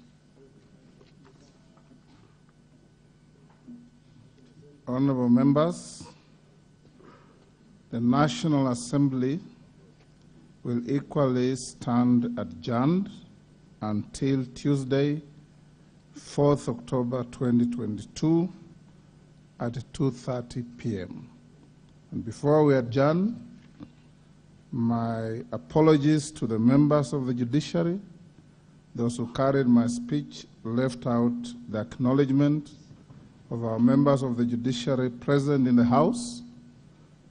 Apart from the Chief Justice, we also have the Deputy Chief Justice, Honorable Philemon Mwilu. We have Justice Daniel Musinga, President of the Supreme Court, of the Court of Appeal. We have Lady Justice Hannah Okwengu, Justice of Appeal. We have Honorable Justice Eric Ogola, Principal Judge of the High Court. We have Honorable Lady Justice Maureen Onyango, Principal Judge of the Employment and Labor Courts of Kenya. And we have the Honorable Anne Amadi, Chief Registrar of the Judiciary. Your Excellency, honorable members, may I take this opportunity to invite all honorable members and our guests to our reception at the Parliament courtyard. May I also request all honorable members and our guests that you remain standing in silence in your places until the procession of His Excellency the President, the speakers, the Supreme Court judges, and the spiritual leaders leave the House. If the Honorable Chebukati is present in the House, we also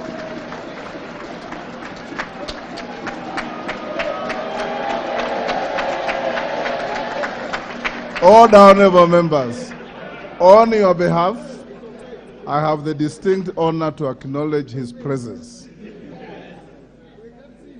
Thank you.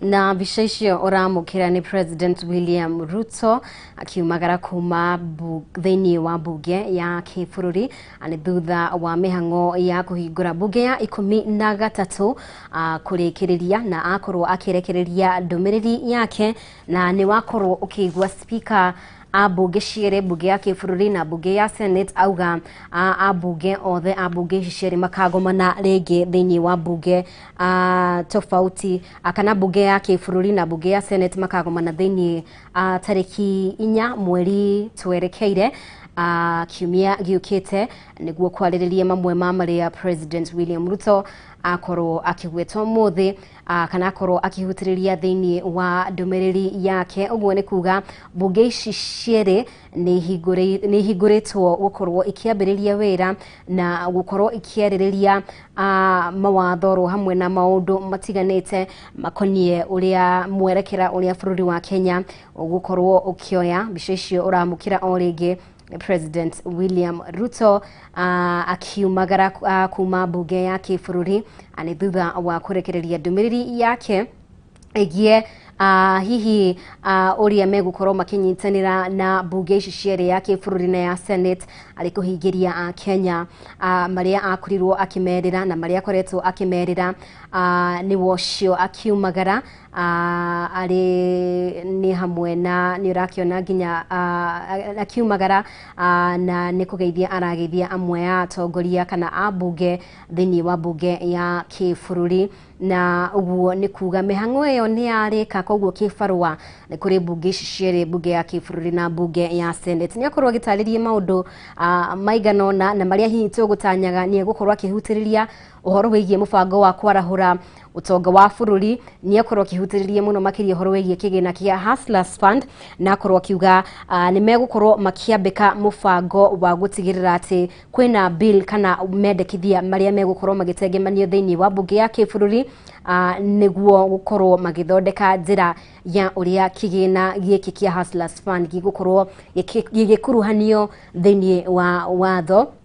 Ningĩ nĩ akorwo agĩtarĩria ũhoro wĩgiĩ kĩgĩna gĩa CDF na akorwo akiuga nĩ kĩgĩna gĩa bata na auga hena njĩra iria ingĩthondekwo gũtigĩrĩra kĩgĩna gĩkĩ nĩ gĩa kuruhanio na njĩra ĩrĩa yagĩrĩire nĩguo gũtigĩrĩra ambunge nĩ makorwo makiamũkĩra kĩgĩna gĩa kũmahotithia kũruta wĩra wao. Ningĩ ũndũ ũngĩ akorwo akĩgweta nĩ ũhoro wĩgiĩ kĩgĩna kĩa mbunge ya Senate Oversight Fund. Nĩ akorwo akĩgweta ũhoro ũcio na ũririkane ciumia igĩrĩ hĩtũku ũguo kana kiumia kĩhĩtũku mũndũ ũgwĩtwo Amason Kingi Speaker wa mbunge ya Senate nĩ akoretwo akĩhinyĩrĩria na akĩendekithia mbunge ĩyo ĩkorwo ĩgĩthukĩrwo kĩgĩna gĩkĩ na akorwo akiuga ũcio nĩ ũndũ ũngĩ megũkorwo makĩendekithia kana ndereti ĩyo ĩgũkorwo ĩkĩendekithio nĩguo kũhe hinya makĩria mbunge ĩno ya Senate mathukĩrwo kĩgĩna gĩa kũmahotithia ũhoro wĩgiĩ mĩrutĩri wĩra thĩinĩ wa county na nĩ akorwo agĩtĩtĩrithia ũhoro wĩgiĩ ũruti wĩra gatagatĩ ka mbunge ici cieri. Uririkane nĩ gũkoretwo na ndũgamano gatagatĩ ka mbunge ici cieri no uririkane ningĩ speaker a mbunge ici cieri Moses Wetangula oro hamwe na Amason Kingi nĩ makoretwo makĩranĩra kũrutithania wĩra na gwetha njĩra hihi cia kũnina ndũgamano na ngucanio iria cikoretwo ho hihi kwa ihinda rĩrĩ. Reke tũkorwo tũkĩnyitanĩra na Nũngari wa Kamau atũmenyithie maingĩ marĩa marathiĩ na mbere na hihi marĩa President akorwo akĩhutĩrĩria. Kuona nĩ ũndũ mwega mũno tondũ ithuĩ nĩ the representative of the people na one of our role nĩ oversight na no wega tuko oversight thirikari yake tukona ũrĩa andũ ake mareka wĩra tukuga haha nĩ hathiĩte wega na hatithiĩte wega nĩgetha tũteithĩrĩrie ku mitigate corruption na wastage na tugakorwo twĩna value of our money tukarora indo iria turekirwo kũringana na ũrĩa kwagĩrĩire na ũrĩa tũrendaga na nĩcio project iria tũngĩkorwo tũgĩtwarithia na mbere. No uga nĩ tũkorora ũhoro wa Kenya Revenue Authority na tumĩte Kenya Revenue Service nĩgetha ĩkorwo ti ya kũhinyĩrĩria mũkenya wa kawaida ĩkorwo nĩ ya gũteithia mũkenya wa kawaida kuoya mbeca na magoti. Mũnene nĩ athingĩrĩria auga bũrũri witũ tũtikoretwo tũgĩsave na nĩ atarĩria ũrĩa thirĩ wa bũrũri wĩ igũrũ mũno. Koguo uga no wega tukinyithie savings citũ ta bũrũri to 25% tondũ kwa ihinda rĩrĩ tũra save less than 10%. Na no wega tukimunyitire tutikire Kenyans massive besha to close the margin nigetha tukurie bururi witu. Okay, nĩ ngatho mũno makĩria. Asante sana mheshimiwa. Nĩ mũmbunge mũtumia kũrĩa ũguo kaunti-inĩ ya Murang'a. Rekere mũroreri wa Kameme TV tũnyitanĩre na mũmbunge wa Maragwa nĩgetha nake agĩtũtarĩria marĩa agĩkorwo agĩkĩoya kuma ndũmĩrĩri-inĩ ĩno ya President Daktari William Ruto. Karibu sana mheshimiwa. Na hihi tũgĩkĩona ndũmĩrĩri ĩno ya gĩkĩnyiha mũno, nĩ marĩkũ hihi wakiuma nayo kuma ndũmĩrĩri-inĩ ĩno ya President?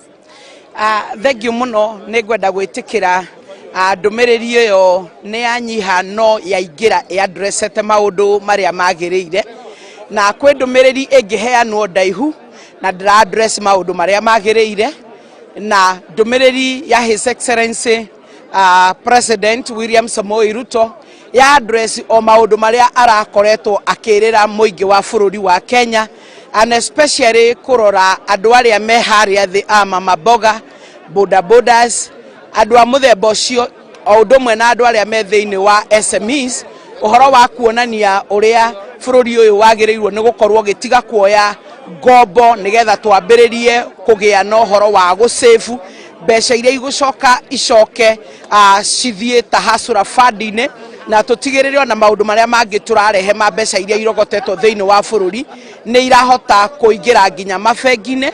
Ũndũ ũngĩ watũkenia nĩ ũhoro wa ũrĩa andũ aitũ aingĩ marakoretwo maingĩrĩtio thĩinĩ wa CRB, na mũthenya wa ira nĩ atwĩra nĩ mararĩ na gĩikaro na mararanĩria na arĩa makoretwo marĩ kuo nĩ mekũnyihanyihia cost ya gũkorwo mathirĩ maya makĩrĩhwo to 50%. Nĩ aiga ona structure ya ũhoro wa NHIF, ũhoro wa NSSF, na ona ũhoro wa gũkũria economy tutegũcokerera ũhoro wa borrowing. Koguo nĩ twaigua ĩrĩ speech njega na agĩcoka atũkenia tondũ nĩ akiuga nĩ arĩ mũjumbe gũtarĩ CDF na agĩcoka agĩtuĩka mũjumbe kwĩna CDF, na nĩoĩ value ya CDF gũkorwo ĩrĩho na ũrĩa koretwo ĩkĩonekana ĩgĩkũria matũra ihinda-inĩ rĩrĩa ciari aitũ marakaya nĩ ũndũ wa ũhoro ũcio wa kũrĩha basari. Koguo nĩ ari ũhoro wa kuonania gĩkĩ ti kĩgĩna gĩkwaga, nĩ gĩgũthiĩ na mbere na agĩtũma tũgĩe na confidence ĩrĩa tũgũtwara kũrĩ andũ aitũ atĩ CDF ndĩrathire ĩrĩ o kuo. Thengiũ mũno makĩria mheshimiwa. Nĩ mũmbunge wa Maragwa. Rekere tũnyitanĩre na mũmbunge wa kũrĩa ũguo mwena wa Kinangofu, mheshimiwa Kwenya Thuku. Karibu sana mheshimiwa kwa Kameme TV.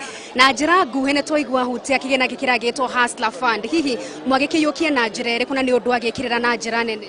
Well, wa mbere nyambe njokire President Gatho nĩ tondũ nĩ aheana speech ĩmwe tũngĩta thĩinĩ wa history ya Kenya atĩ it is the shortest yet most precise. Yuma na nĩ ahota gũcapture maũndũ maingĩ, onakorwo nĩ akiuga maũndũ maingĩ nĩ ũkĩaria baadaye, but ũndũ ũmwe ũrĩa wangenia nĩ atĩ ena clarity ya meciria as to how egwetha mbeca iria irieranĩire cia Hustlers Fund, na ithuĩ ta ambunge wĩra witũ nĩ gũka kũmũteithĩrĩria nĩgetha to make sure atĩ nĩ realize tondũ mbeca icio nĩgetha cituĩke nĩ cigũgĩkinyĩra mwananchi no mũhaka tũhetũkie mawatho, na nĩ ahoya ambunge ĩtĩkĩre kũmũsupport nigetha ahote gũkinyanĩria ciĩranĩro iria erĩire mũingĩ.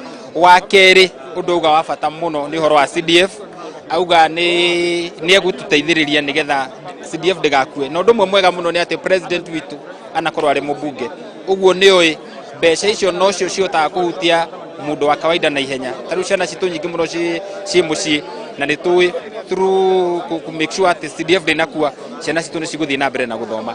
Wa mũico ũrĩa wangenia mũno thĩinĩ wa speech ya president nĩ ũhoro wa gwĩtĩkĩra atĩ state ya economy ti njega na aheana mbica ya ũrĩa angĩenda gwĩkwo nĩgetha gũtuĩke economy itũ nĩ yatuĩka stimulated, na nĩ tũkũmũteithĩrĩria. No ũndũ ũrĩa wa bata mũno ngwenda kwĩra Kenya nĩ atĩ it is not going to be business as usual, tondũ akorwo thirikari nĩ rĩkombaga mbeca rĩu no mũhaka makagerageria ũhoro ũcio kũgerera bunge. Kwĩna kamĩtĩ ĩrathondekirwo ya public debt na kĩndũ gĩtagwo privatization, nĩ ari ũhoro wa public debt na ari ũhoro wa public private partnerships. Icio ciothe no mũhaka cituĩke sanctioned ni National Assembly. Nĩngatho mũno makĩria mheshimiwa Kwenya. Tũnyitana na mheshimiwa Kĩaraho mbere ya tũnyitanĩire na mũmbunge wa Kandara. Ndaigua mbunge ingĩ makenio nĩ ũhoro ũyũ wa CDF nĩ ũndũ ũrarehete gĩthagathago kĩnene. Hihi kuma ndũmĩrĩri ĩno ya president nĩ ũndũ ũrĩkũ akorwo kiuma naguo? Kenya be njuge president witũ William Samoei Ruto ũmũthĩ ndũmĩrĩri yake yuma ndũmĩrĩri na maũndũ mega, tondũ ũngĩrora maũndũ marĩa ahutia nĩ maũndũ marahutia common mwananchi, na kira most important ona ithuothe tũrathurirwo kana twĩ thirikari-inĩ kana tũtirĩ thirikari-inĩ, kira most important ni maula tungihota ko uplift kana kurehe andu aitu kana koma improve thiini wa mikarire yao no ngira maundu maria maingi ahutia irorete njira iyo no kiria kiangenia muno ni uhoro hutietie uhoro wa CDF tondu CDF fortunate president witu ni akoretwe mbunge ni oi fata wa CDF na ni jalie taru uhoro wa gwakwa Olkalau constituency CDF ni kigina gikoretwo gigituteithia na gateithia andu aitu muno makiria muno uhoro wa githomo uhoro wa infrastructure mathukuru maitu ta thukuru cia cokirwo iyo wenda gukwira ciana nyingi iracokire aciari aingĩ matingihota kuriha school fees na ithuĩ rĩrĩa tũrarĩ na kĩgĩna kĩu hau mbere nĩ tũrahota kũmanyitĩra hatũkahota na ũkahota kuona aciari aitũ mahota gũthomithia ciao na kaũndũ kau ngwĩciria nĩ kaũndũ very important kana ka bata mũno kũrĩ aciari na arutwo arĩa tũrahota kũnyitĩrĩra koguo the fact that CDF nĩaiga categorically ĩyo nĩ njũĩ nĩ gũcoka na ngwĩciria so niĩ no njugire hau ĩyo nĩyo njĩra twagĩrĩirwo gũkorwo tũkĩrora na turorete in the right direction ya kegoka wakiria mheshimiwa bera tunyitanira na mbunge wa Runyenjes eka tunyitanira na mbunge wa Kurio mwena wa Gatanga ndagikoro imwe tu mheshimiwa hihi kigina giki turerwo gya senate ni gya kumateithagia kuruta mirutire-ini yao ya wira tutaririe maingi megie gwiciria gwa kahinda ni wega muno MP ni ari kigina yake gya kunyitirira constituency yake women rep ni ari kigina gya kunyitirira kindu gitagwo county yake Gavana enda kigina gya kunyitirira no mundu witagwo senate ndakona kigina gya kunyitirira kindu gitagwo mipango yake ya guthie kindu gitagwo oversight na gwiciria riu ni suggestion njega muno nigetha ona maundu ma turaigwa ma muici wa bia thini wa county akahota uko ena system njega cia kota kurona njira njega na guthutha tondu wira wa senate ni kurumirira mihuthirire ya mbeca ya cia muingi kuria thini wa kindu gitagwo counties no ndu uria gigera kugweta uhoro ucio wa ukorwo twina legislation ya kunyita maundu ma gukorwo ati turahota kunyitirira kindu gitagwo hustler fund ni wega muno nigetha biashara cia andu aitu kuria mucii-ini mundu akabiashara gake kanini urimi wake mundu agure ng'ombe mundu agure kindu gitagwo boda maundu maria mangi mothe nigetha andu aitu othe mekire ciringi muhuko na koguo ni ndeciria president yabanga wega muno na ngirikia njuge ino ni history ya thirikari umuthi tondu president aragia mathaa meri matatu no Dr. William Samoei Ruto ari ndeka 30 maundu maria marahutia bururi uyu na hutia mothe na ko tureciria rigi na rigi mundu ni aroma indo nene muno akaroma ngima nene no muthenya wa muthi toroma ngima kanini gekota kumekana njira njega nigetha mukenya nake ahote gwiteithika tutariria haha ministers gwikorwo magikireho mbunge gwa giuka ni gukimahunga mahuri kana wetariria maundu matiganite hindetwe mwame yuki ati ndeto ni njega muno makiria tondu nuona minister ni ruhonge rumwe rwa kirito presidency na minister mekaga maundu matekurio kiuria ni muingi na uria president kana atiriri ni wega tukwena kamweke gakindu gitagwo ministers magoka bunge tukamoria ciuria ndaraca haria guthie gathaini ni kiekire barabara ya guthie gathaini nginya kundu gitagwo kihumbi ni kiekire uguo nigetha maundu mothe makagira tondu nigetha mathi guta wira makamenya mararutira muingi wira na muingi tondu MPs nio marugamirire muingi tukoragia ciuria twathi kura mashinani twaheo mathina ni andu aitu tukamarehe parliament tukamoragia ciuria na magatwe mutaratara uria megutunyitirira ngatho muno makiria mheshimiwa reke tuthie kurugo mwena wa Embu mwena wa Runyenjes ni ngatho mheshimiwa ni kunyitanira hamwe na ithwe ndumiriri ya president yumoro nguhe hi ni undu uriku wakorwo kiruta kuma ndumiriri-ini ndumanĩrĩri ya president ĩraĩ nguvi mũno ũmũnthĩ na nĩ atukenia mũno nĩ warĩrĩria ũhoro wa the drought situation kana ũhoro wa wagi wa mbura ũrĩa andũ marakua nĩ ũndũ wa yũra na ũndũ ũrĩa wangenia nĩ atĩ thirikari yake nĩ ĩbarĩrĩtie gũkorwa ĩgĩcaria njĩra ya gũkorwa ĩtagũkorwa ĩgĩtegemea mbura nĩkenda tũkorwo tũkĩrĩma ĩrenda gũthondeka partnership na mabũrũri mengĩ nĩkenda tũkorwo tũkĩgĩa maĩ ma irrigation ni tondu andu othe magakuvota kugia mai ma irrigation no mavote go produce irio cia kwigana na andu matingikorwo magikua ni ura thiini wa bururi wa Kenya. Undu ucio ni mwega tondu mabũrũri maria mathiete na mbere thi yothe ni maria mavotete ku invest wega uvoro ri ukonie agriculture na agriculture ni area imwe ingivota gukorwa igikuria bururi wa Kenya na njira mbega muno. Undu ucio ingi naguo ni ndeto ikonie CDF ni twakena kuigua president nake ni ura support CDF na arenda ambunge makoro makithondeka watho uria ura align CDF na constitution ya bururi wa Kenya na no ura admit atike anakorwa I member of parliament riria gutae na CDF na anakorwa I member wa parliament kwina CDF na no retikia ati CDF ni avata na ni vati gukorwa ikithie na mbere vo. Uguo ni twakenera speech yo na twi tayari kurutania wira nake nikenda tutigirire bururi wa Kenya no athie na ngirikiriria ni twakena ni undu wake kwariria uvoro wa the cost of credit ni tondu thogora wa gukomba mbeca thiini wa bururi wa Kenya no thiete iguru muno.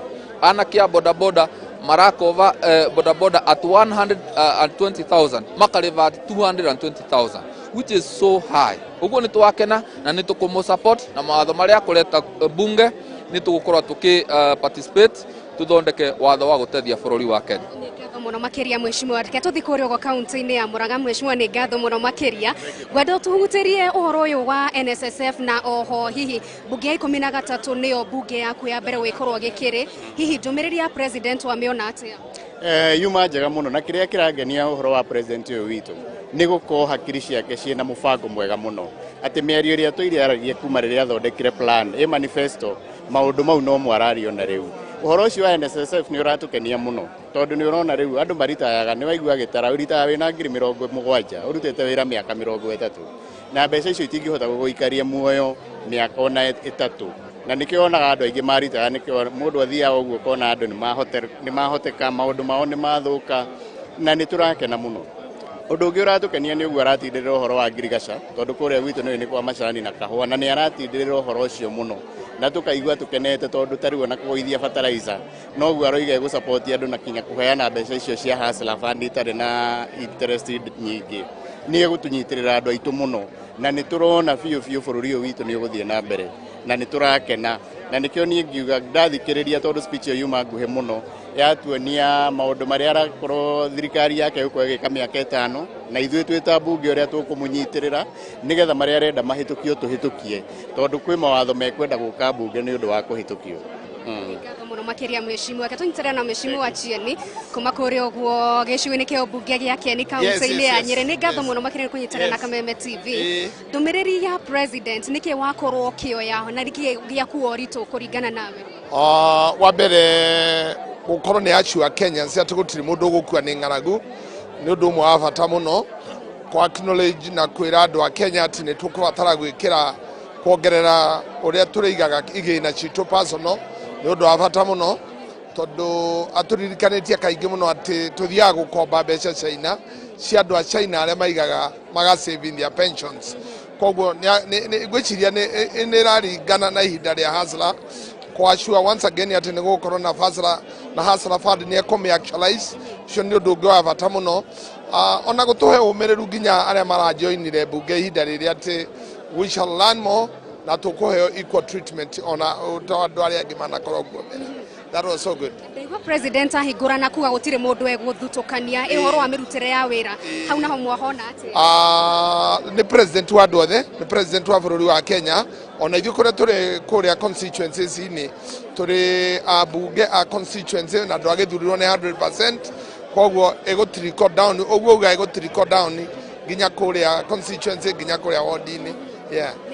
Makiria mheshimiwa macio ni mawoni maria magithiete na mbere gukiyumiria mwiroreri wa Kameme TV no twithie na mbere wikiamukira maingi na hihi mundu wa muico gitutaririe ritwa riaku na kiria wagikoya kuma kuri ndumiriri ya president. Hama ritwa njitagwo Dr. Edwin Mugo Gicuki ndi mubunge mweru wa Mathioya na nitwakenio muno ni speech ya president yuma very short and precise na ni ario horo wa kindu gitagwo NSSF ku encourage kindu gitagwo savings no muthe nyuma Kameme kiroko na ndamera president no akori horo wa NSSF twike savings nyari horo wa housing fund aramaanisha ni agwakisha ndo mauko na kindu gitagwo affordable mortgages koguo thaici andu aria mena mortgage Kenya ni andu 20 no president ni atwira ati thutha wa mwaka umwe kana before his term ends agwakisha at least 1 million Kenyans mena mortgage na ni makuhota kugia na nyumba itari na goro.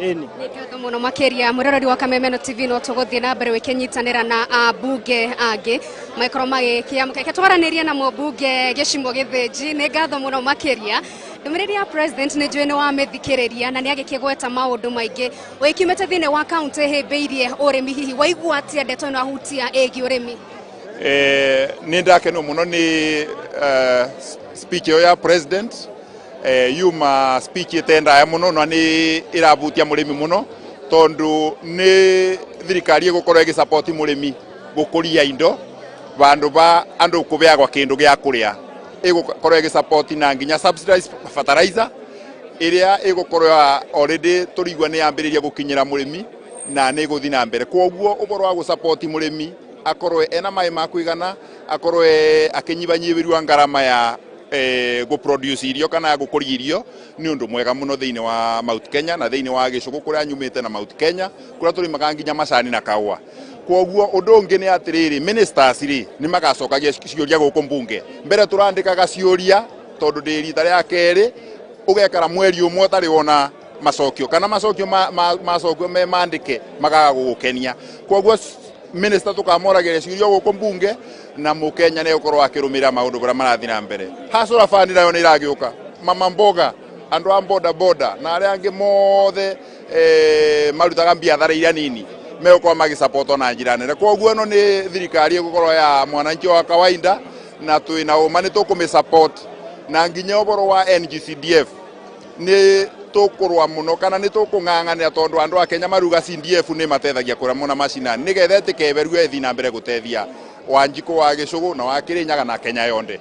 Yes. Ngatho muno makiria ke tuigue mugambo wa mutumia karibu sana mheshimiwa na ni njui hihi bunge no 13 nio bunge yaku ya mbere gwikorwo kirege ikaro-ini giki hihi ni maundu mariku waruta kuma kuri ndumiriri ya president tukiambiriria na ritwa na gicigo kirio kirugamirire kwa maritwa ni Irene Njoki mujumbe wa Bahati constituency Naikuru na ni ndina gikeno muno muthenya wa muthi tondu maundu maria president wito aria ni maundu makonie andu kana Wanjiko andu akwa Bahati uhoro wa kurehe hustler fund uhoro wa kuga ati andu ma cultivate culture ya go save na thirikari nayo wa save ngiri 3 thirikari igakuhe 3 ucio ni undu mwega muno tondu andu ni mago cultivate ucio undu wa go save maundu macio mangi ni makuga ati KRA irore andu a biashara na andu a biashara aingi mahinyikirite muno ni undu wa uhoro wa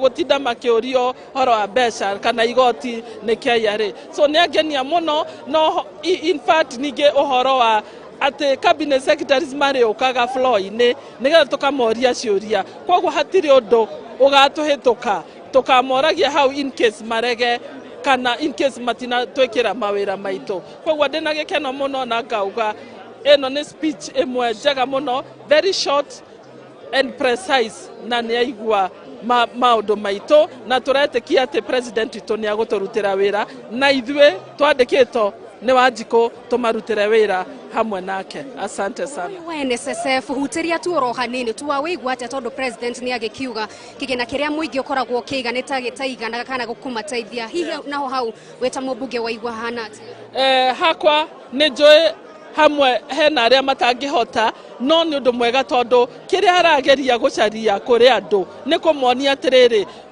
kuria ukoro-ini ri no gakorwo na mbeca mo gukira iria we nacio haha thaa ici koguo ni hakwa ni ndaigua ni wega na ni tukuhota kuma hustlers fund ni jondo ni makuhota kuruta biashara na nginya kwa point cabinet secretary wa SMEs ucio ni undu mwega muno tondu andu acio anini ni makuhota kuruta biashara na ngwiciria ona savings ciao ni cikuongerereka koguo hari ithwe ni tukuga ni twamuunga mukono ngatho muno makiria mheshimiwa KJ ndagika oro imwe tu twariria guku gwa Kameme TV ndumiriri ya ni ndageithika muno njitagwo Nungari ndumiriri ya president wa miona ati ya umuthi wa mbere ni ngatho muno Nungari na TV ito ya Kameme ni guka cover live proceedings ya bunge ni ngiamba njuge ati kaundu karia president eka no kambire getwo gataririo ta short and sweet ndanathie kuheana speech cia mathaa meri arumiririe andu maundu matari haria mari ni aheana agenda yake na agenda yake akorwo short and sweet tondu mugathe president nĩ ũrona maũndũ marĩa oire hingo ya campaign. Nĩ ũkũririkana nĩwe waikaraga mathaa 9 mathaa 13 kũrĩa counties-inĩ thĩinĩ wa economic forums iria twarĩ nacio akĩandĩka mabataro ma mwananchi. Mabataro mau ma mwananchi nĩmo maratuĩkire manifesto. Rĩrĩa andũ mareciragia atĩ ũhoro wake ũgũthirĩra hau manifesto-inĩ, nĩ ũraririkana mũgathe nĩ aratwĩtire Naivasha tũrĩ ajumbe, na maũndũ marĩa maretagwo manifesto maragarũrwo maratuĩka plan. Ũguo nĩ kuga ũyũ nĩ mũndũ wĩna mũbango mũkinyanĩru, na nĩ waigua ena maũndũ marĩa tũngĩta pillars kana headliners. Wa mbere nĩ arenda andũ matige kuoya ngombo cia nanja, tukoragwo na mbeca citũ twĩigĩire kagĩna gaitũ tondu nĩ mũthithũ witũ ũraga nĩkĩo tũrathiĩ kũhoya na kũnja. Ũguo nĩ arenda tũimbĩrĩrie mũthithũ wa bũrũri. Wa kerĩ ena bata mũno na kĩndũ gĩtagwo universal health care kana universal coverage ya health. Kuga atĩ NHIF nĩ ĩgũthiĩ ĩgarũrĩrwo na ĩcenjio nĩguo ĩhote kũramata mwananchi ũrĩa yagĩrĩire. Wa gatatũ nĩ aroiga atĩ nĩ tũkuma kĩndũ gĩtagwo capital intensive projects, tuigire indo cietagwo labor intensive projects. Na maũndũ mau nĩ kuga atĩ rĩrĩa tũrarĩ harĩa atĩ tũrahoyaga ngombo China, ukona kambuni ya China nĩyo yaheo wĩra, yoka nginya na maragita mayo na marori mayo atĩ nginyagia mũndũ wa kwenja mũtaro aroimaga China. Mũnene aroiga aca maũndũ maya megũkorwo wĩra ũyũ ũkĩrutĩrwo Kenya, na nĩ oiga ũhoro ũngĩ mũnene mũno wĩtagwo housing, na mwanake wĩ handũ harĩa Kenya yarũma nĩ agĩrĩirwo arũmĩrĩre mũno mũbango ũyũ wa housing wa mũnene, tondũ mũnene aroiga nĩ egũ standardize ũrĩa mĩako ya nyũmba ĩgũkorwo ĩhana, na wĩra ũyũ ũkũrutwo nĩ anake aitũ arĩa makoragwo me artisans, arĩa makoragwo me jua kali. Atĩ ũguo nĩ mũrango ũmwe ũgakorwo wĩigana ũndũ ũmwe, nĩguo nyũmba igĩakwo nyũmba 500,000 ciothe mĩrango yao nĩ ihanaine na ĩrakwo nĩ andũ a jua kali. Ũguo tũtirathiĩ kũgĩra mĩrango nja na ndirica nja na nginya koji nja. Akoiga mũbango mwerũ nĩ wa kuma capital intensive projects gũthiĩ labor intensive projects. Nĩ acoka oiga na kaũndũ kau kena bata mũno atĩ nĩ tũgũcenjia standing order cia mbunge ĩno nĩguo ĩhote kũrehe andũ aya metagwo mawaziri thĩinĩ wa mbunge.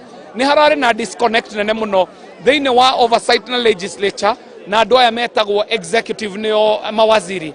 Mheshimiwa nĩ atũhoya tũcenjie mawatho maitũ haha mbunge, metĩkĩrie mawaziri mokage gũkũ mbunge magacokia ciũria cia Wanjikũ kũgerera mũjumbe wao thĩinĩ wa mbunge. Mheshimiwa ndũrĩ mũgeni thĩinĩ wa mbunge, na harĩ ũndũ ũrarehete ũrugarĩ oro hanini gatagatĩ ka mũingĩ oro wa kĩgĩna gĩkĩ gĩa CDF. Tũhutĩrie hau na kĩgĩna gĩkĩ agĩkiuga nĩ megũkorwo magĩkĩrehe gĩa kũrũgamĩrĩra masenators no wĩra-inĩ wao.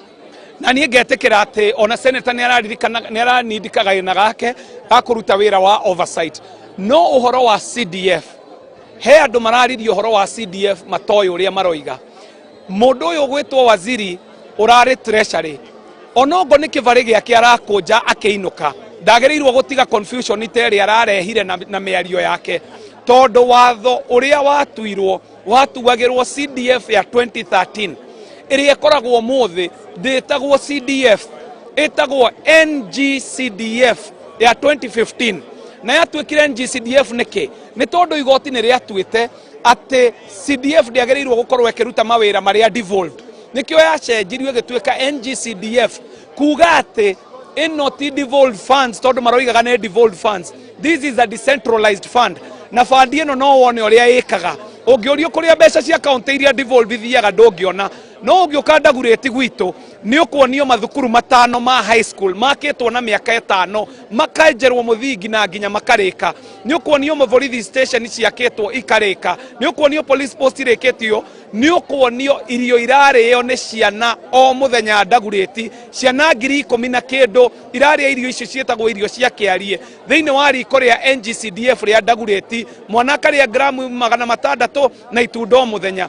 Kuga kĩgĩna gĩa CDF o ũrĩa waigua mũgathe president akiuga nĩ kĩgĩna kĩa bata na kĩa goro mũno na kĩagĩrĩirwo gũkorwo gĩkĩgitĩrwo jealously, na nĩ tũgũkĩgitĩra. Mheshimiwa njetekeria digress twambe tume mbunge oro hanini tondũ ũyũ no ũndũ ũragĩkĩhanĩka kaunti-inĩ ĩno ya Nairobi ũgĩthurĩtwo gũkũ Nairobi.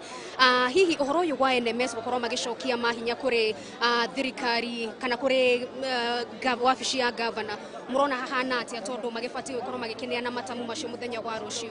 Nĩ tũrenda NMS ĩcokie mahinya mothe kuri county government.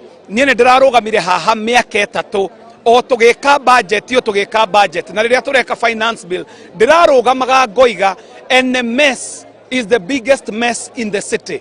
Niki tondu wa mbere ũrĩa ĩrabandwo NMS ĩrabandagwo thĩinĩ wa budget line 1011 office of the president na Kenya makihe devolved government moigaga marenda meheranie national government na devolved government. Kuoya mbeca cia devolved unit etagwo Nairobi ugacitwara office of the president harare na mahitia manene muno.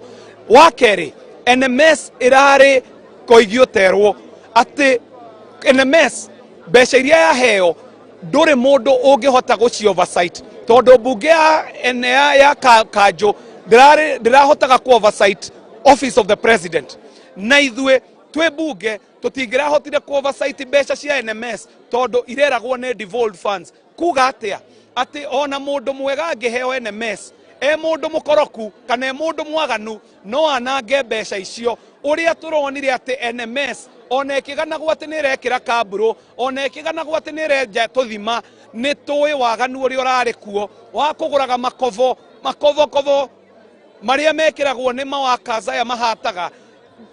PM ya makovo iragurwo ciringi 9,000.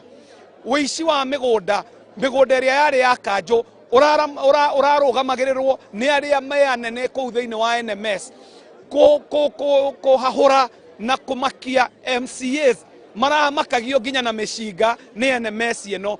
Uguo muronaga kabica no kuvutha kuria kuravuthite na haria thutha kurari kuvutha kunene muno. Uguo nie ndi mujumbe wa Nairobi no njokie ngatho muno ati NMS ni yathira. Ino etareragwo ino etaraiguaga mujumbe ino etaraiguaga Wanjiku ino yatwakira kamburo irako kana wiki 3 ino iraigagirira kamburo iguru wa ndaka yambe ehere niguo Kanjo ya Nairobi City County erute wira uria yagiriire. Nikujokeria kiuria kiu no koroge kiuma nja wa bunge reke tunjire na mheshimiwa bifoto wikiguite mugambo wa mutumia. Mheshimiwa Jiji Kagombe ni ngatho ni kunyitanira hamwe na ithue hihi ni undu uriku wakorwo kioya kuma ndumiriri ino ya president. Undu uria wa ndoya wa kwinukia mucii my take home ni ati president ni anyitite thina uria akenya marare naguo na thina wa Kenya uria munene muno ni investment kana kuigithia guku na kuigithia guku kurehetwo ni watho kana watho wa igoti na nikoletwo ngiko kahinda karaihu muno ngoko tutangicenjia tax infrastructure tucenjie uria tutaxaga andu handu ha tax mundu rucini agithie wira-ini twethe device ways kana twethe njira cia gwitia mundu ucio igoti hwaini akiinuka na ne hauga twethe igoti riria menya ona tugikaga mabata ma ihinda riria hina hika mwaka uyu wiho no nginya twicirie uria igoti riguteithia wigithia guku na wonjoria thini wa bururi uyu miaka iguka tondu wajia ku tax maguta wa tax thitima wa tax farafara wa tax kundu kuria kwagirwo gukorwo ki support infrastructure na wigithia na wonjorithia ri nikio rona investors makiora bururi uyu koguo ni ugatiriri tucenjie uria twikaga igoti ritu and that is by the way that is genius that is the end of it how no hararikia maundu mothe ati twacenjia tax infrastructure twacenjia uria tuoyaga igoti nigetha tuge gwiciragia o haha tuone igoti ria haria rucio nigetha tuone uria rucio gwakorwo na anake ingi me wira na marari ha igoti na andu ingi maonjorithitie guku na maraigithia na uria kurathiurukia mbeca uguo niguo bururi guteithika tutige kuona ati igoti no maguta igoti no njohi igoti no twaje gwiciria atiriri tukuhe anake aya mawira atia nigetha kondu koria uga ni ati we have very twe gicunji kinini muno kia kire twitaga formal sector no guku ngiri andu aria ngimana ku matikinyirikaga na matikona to kinyirika matakinyirikaga matikona biashara mararuta ina kurieri kuko turuga atiri biashara icio cia uri tucio cibaibie nigetha na andu acio maikoro na wendo wa kuriha igoti tondu biashara cio ni nenehete wona twa fix uhoro wa igoti uria ri kurogatago na tuongerere twiribaibie tuongerere bracket uhoro wa Kenya twarikia very good na ni kihe kaundu kagiugaga kuigithia uhoro wa savings maundu maria mothe ona reserves cia Kenya na cia bururi na wigithia wa bururi as a country tugikora na culture kana mutugo wa kuiga mbeca nyingi gukira uria turahuthira ni tuguteithika NSSF twiga mbeca taru mufumo uria twinaguo wa kanyumba ri waremire tondu gutire na backing gutire mundu ungihota gukombera thirikari mbeca tondu warire uragikombera igakuriha naki no twina savings ni ukorwo ukimenya atiriri you have a backing ona ugithii goti ni ugithii bengi ni uthie ukero tunengere mugunda nigetha tumenye ni ukariha ki once we have a savings, mabũrũri marĩa mangĩ ta Tanzania haha na Uganda haha maroretie 40% ya GDP yao are savings. We must get with you to about 8%. Tutagima 8% twabambate tukinya hau president aroga 25%. Tutikota guteithia bũrũri witũ. No wana twakinya 25% tuguteithia bũrũri witũ kweyaka. Ngatho mwanake makiria mheshimiwa Kagombe ni undu ona ango yo njeru. Reke tuigue mugambo wa mutumia. Hihi president ni akorwo agikiariria bunge umuthi na gukimihingura na ni agikihutia maundu matiganite na tondu ndukiri mwero bunge-ini no ndirenda hutie horo wa CDF ikigina giki giokuria wa icigo cia ubunge.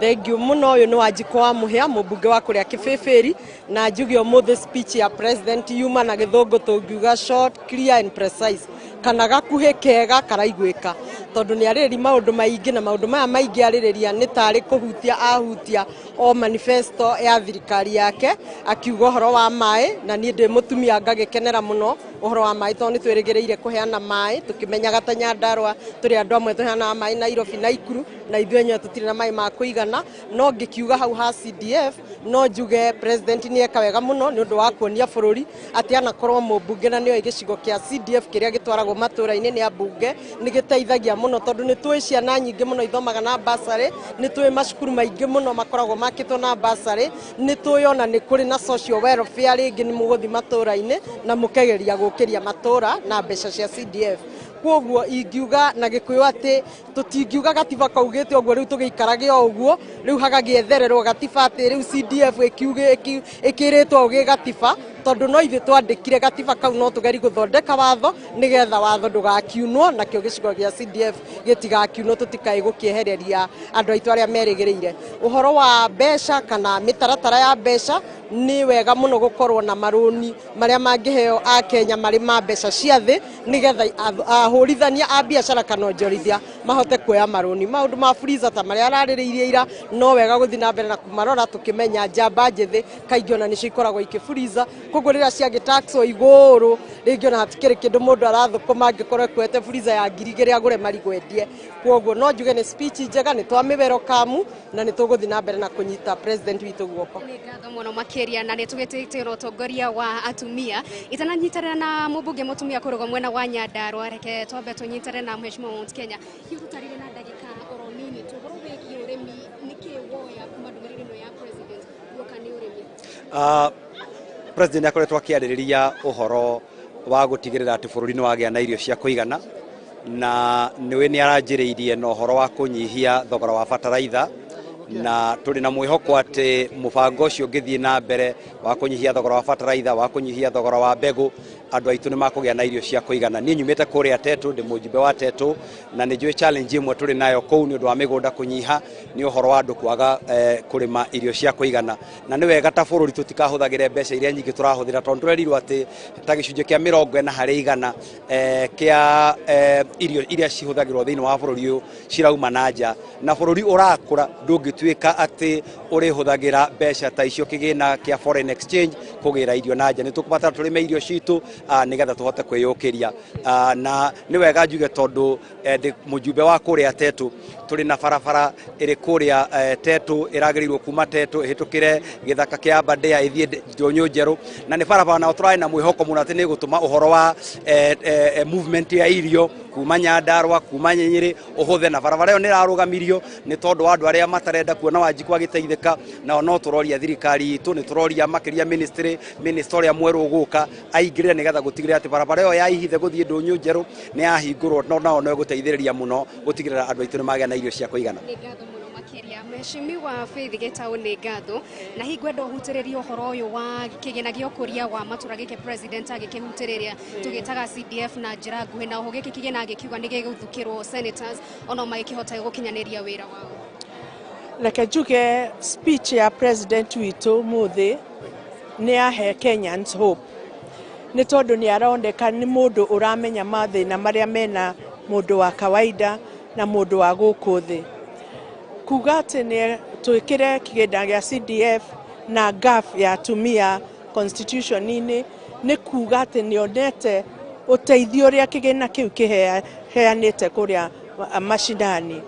Onao senators no wega makorwo atĩ nĩ mareka audit kana nĩ marathi kwĩka evaluation na nĩ mararora governors ũrĩa mareka matingĩhota gũkĩrora matarĩ kanyamu so no wega ũguo na no njuge atĩ gũtirĩ kĩndũ kĩrakenia mũkenya ta kuona atĩ promises iria ciothe president witũ apromisire andũ agĩka campaign nĩ ciambĩrĩirie kũhinga ũndũ ũmwe augire nĩ atĩ ekwambĩrĩria kũrora mũndũ wa kawaida kũrĩa thĩ no ũhoro wa kũhutia Fuliza nĩ kuga nĩ ahutia mũndũ wa kawaida wa harĩa thĩ tondũ andũ acio marategemea Fuliza ona M-Pesa kũnyihia taxes ciao nĩ kuonania nĩ arenda mainuke kuga atĩ ona bũrũri witũ andũ manyite culture ya gũ save mbeca na ari ũhoro wa NSSF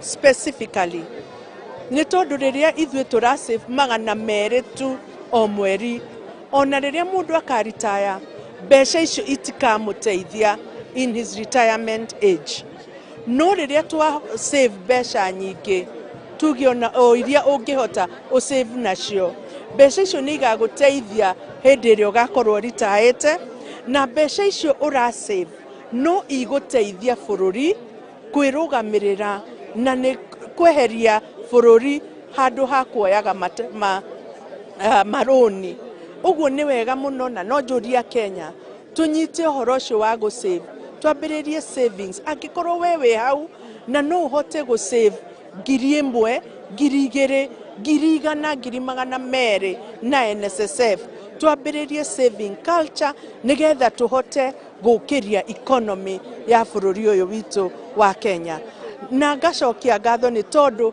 ona parliament ĩno nĩ nyitĩrĩire ũtongoria wa atumia ũngĩrora atumia nĩ marathurirwo aingĩ gũkĩra mbunge wengĩ ũngĩrora ona ministers nĩ tũraheirwo atumia aingĩ gũkĩra wengĩ ũguo nĩ tũrakena nĩ atĩ president witũ nĩ wa kuga na gwĩka nĩ ngatho mũno makĩria mheshimiwa tunyitane na mheshimiwa Mwafrika ndagĩka horo ĩmwe tu nĩ ngatho mũno Isambu nĩ kwega hihi wĩta rita rĩaku rĩa mbere mbunge-inĩ ndũmĩrĩri ya president wamĩona tena njĩra nguhĩ ndũmĩrĩri ya president nĩ ya magegania o toguo mwaria ũngĩaria atĩ president he kaũndũ arambĩirie gũtũthomithia atĩ ndũngĩkorwo wĩ mũthũkũmi na ndũigagĩra kĩndũ nĩ ũndũ wa rũciũ ũhoro ũcio na emphasize mũno auga atĩ ona mbeca iria athũkũmi thĩinĩ wa Kenya makoretwo makĩtinio ciringi 200 he mũthũkũmi nĩ tũbeca tũnini mũno nauga atĩ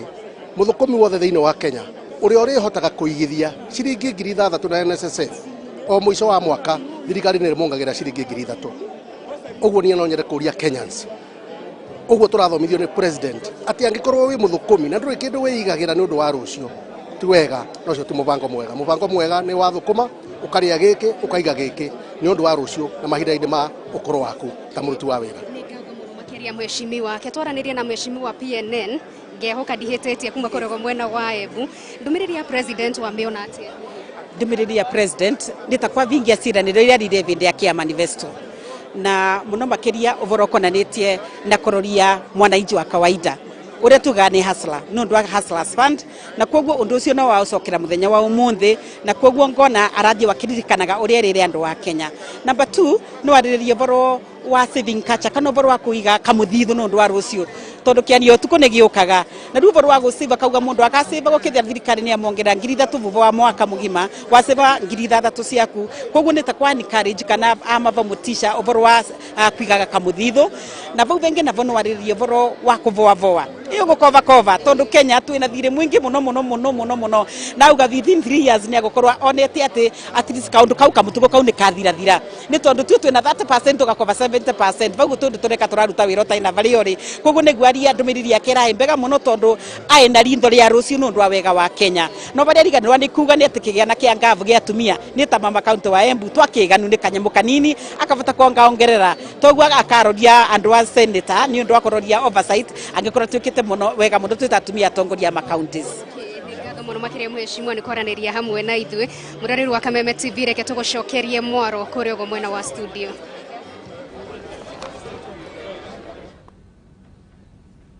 nä ngatho må no makä nä ngari wa Kamau nä gå tå menyithia marä a mothe makorwo makä hanä ka thä inä wa cikaro cia mbunge thutha wa President William Ruto kå rekereria ndå mä rä ri yake na gå korwo akä hingå ra mbunge ya 13 na njä ra nguhä må no makä wakiri wa Rungu. Hihi nä maå ndå marä kå å ngiuga mabata President William Ruto akorwo akä hutä rä ria thä inä wa ndå mä rä ri yake? President ahutä rä ria maå ndå maingä nä wona kä ndå kä ome tå retäkania ithuothe na mbunge na ithuĩ twĩhate yuma ndũmĩrĩri nguhĩ mũno na nĩ ahota gũkava maũndũ maingĩ. Wa mbere ũrĩa gũkwĩraga yuma extension ya gũtarĩria na gwĩcommit harĩ kĩroto gĩake kĩrĩa arĩire ya Kenya through manifesto. Nĩ ũkuona mũmbunge ũmwe akiuga ona nĩ metirwo na ĩyo manifesto ĩgĩtuĩka plan yake. Koguo much of what he has said nĩ kuga atĩ no aranji commit na kuria mbunge ona ĩkorwo ĩrĩ committed na manifesto yake na handũ hothe harenda registration nĩguo mahote implementation ya manifesto makorwo meho.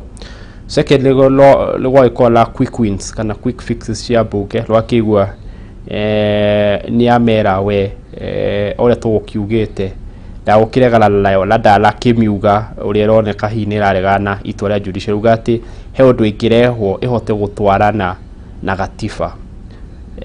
Hoping that ruling niyo uri yareganite na gatiba koguo no magerie kugeria ku amend. Second no akiona ndwa heo kigila kia senators gya kunyafara kiria tuga nikio kiria to oversight fund.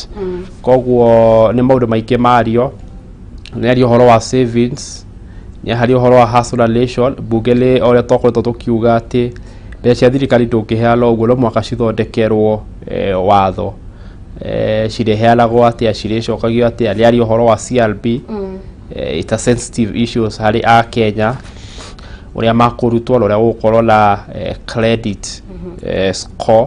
Credit score ya kuga atĩ ũrĩhaga atĩa mĩthiĩre yaku nĩguo at the end of the day ndũgakorwo blacklisted. O kĩrĩa ũkũhota creditor waku arĩkia kuona score yaku hari ola score yaku ni akudetermine kiria gukuhe ugacokia ri na interest yaku. Nenge ni ati ni admit ati bururi economically nduri handu hega. I think time and again kuma apisho abiririe kuregwo kanitha-inĩ meru ni kindu akoretwo akiuga na ni uria tukoretwo tukiuga ati it's a reality check now.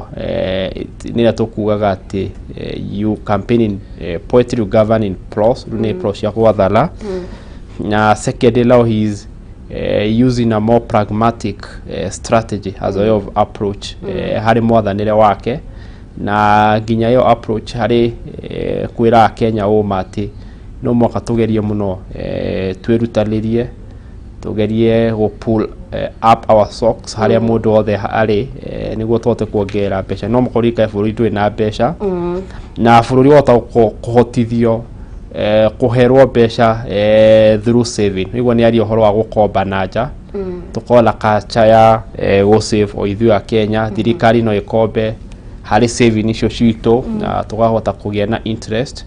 Koguo it's been a very short detailed speech na yuma njega tondu ni gukuhehia kwa manifesto yake.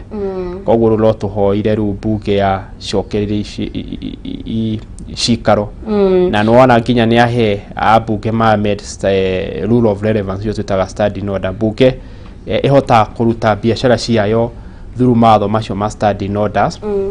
Lauga ni makwa medwo niguo cabinet secretary bagathia kugucokia ciuria na lio kuririkana the vast majority of his cabinet secretaries ni ateti, so they are well equipped in terms of articulating policies and politics.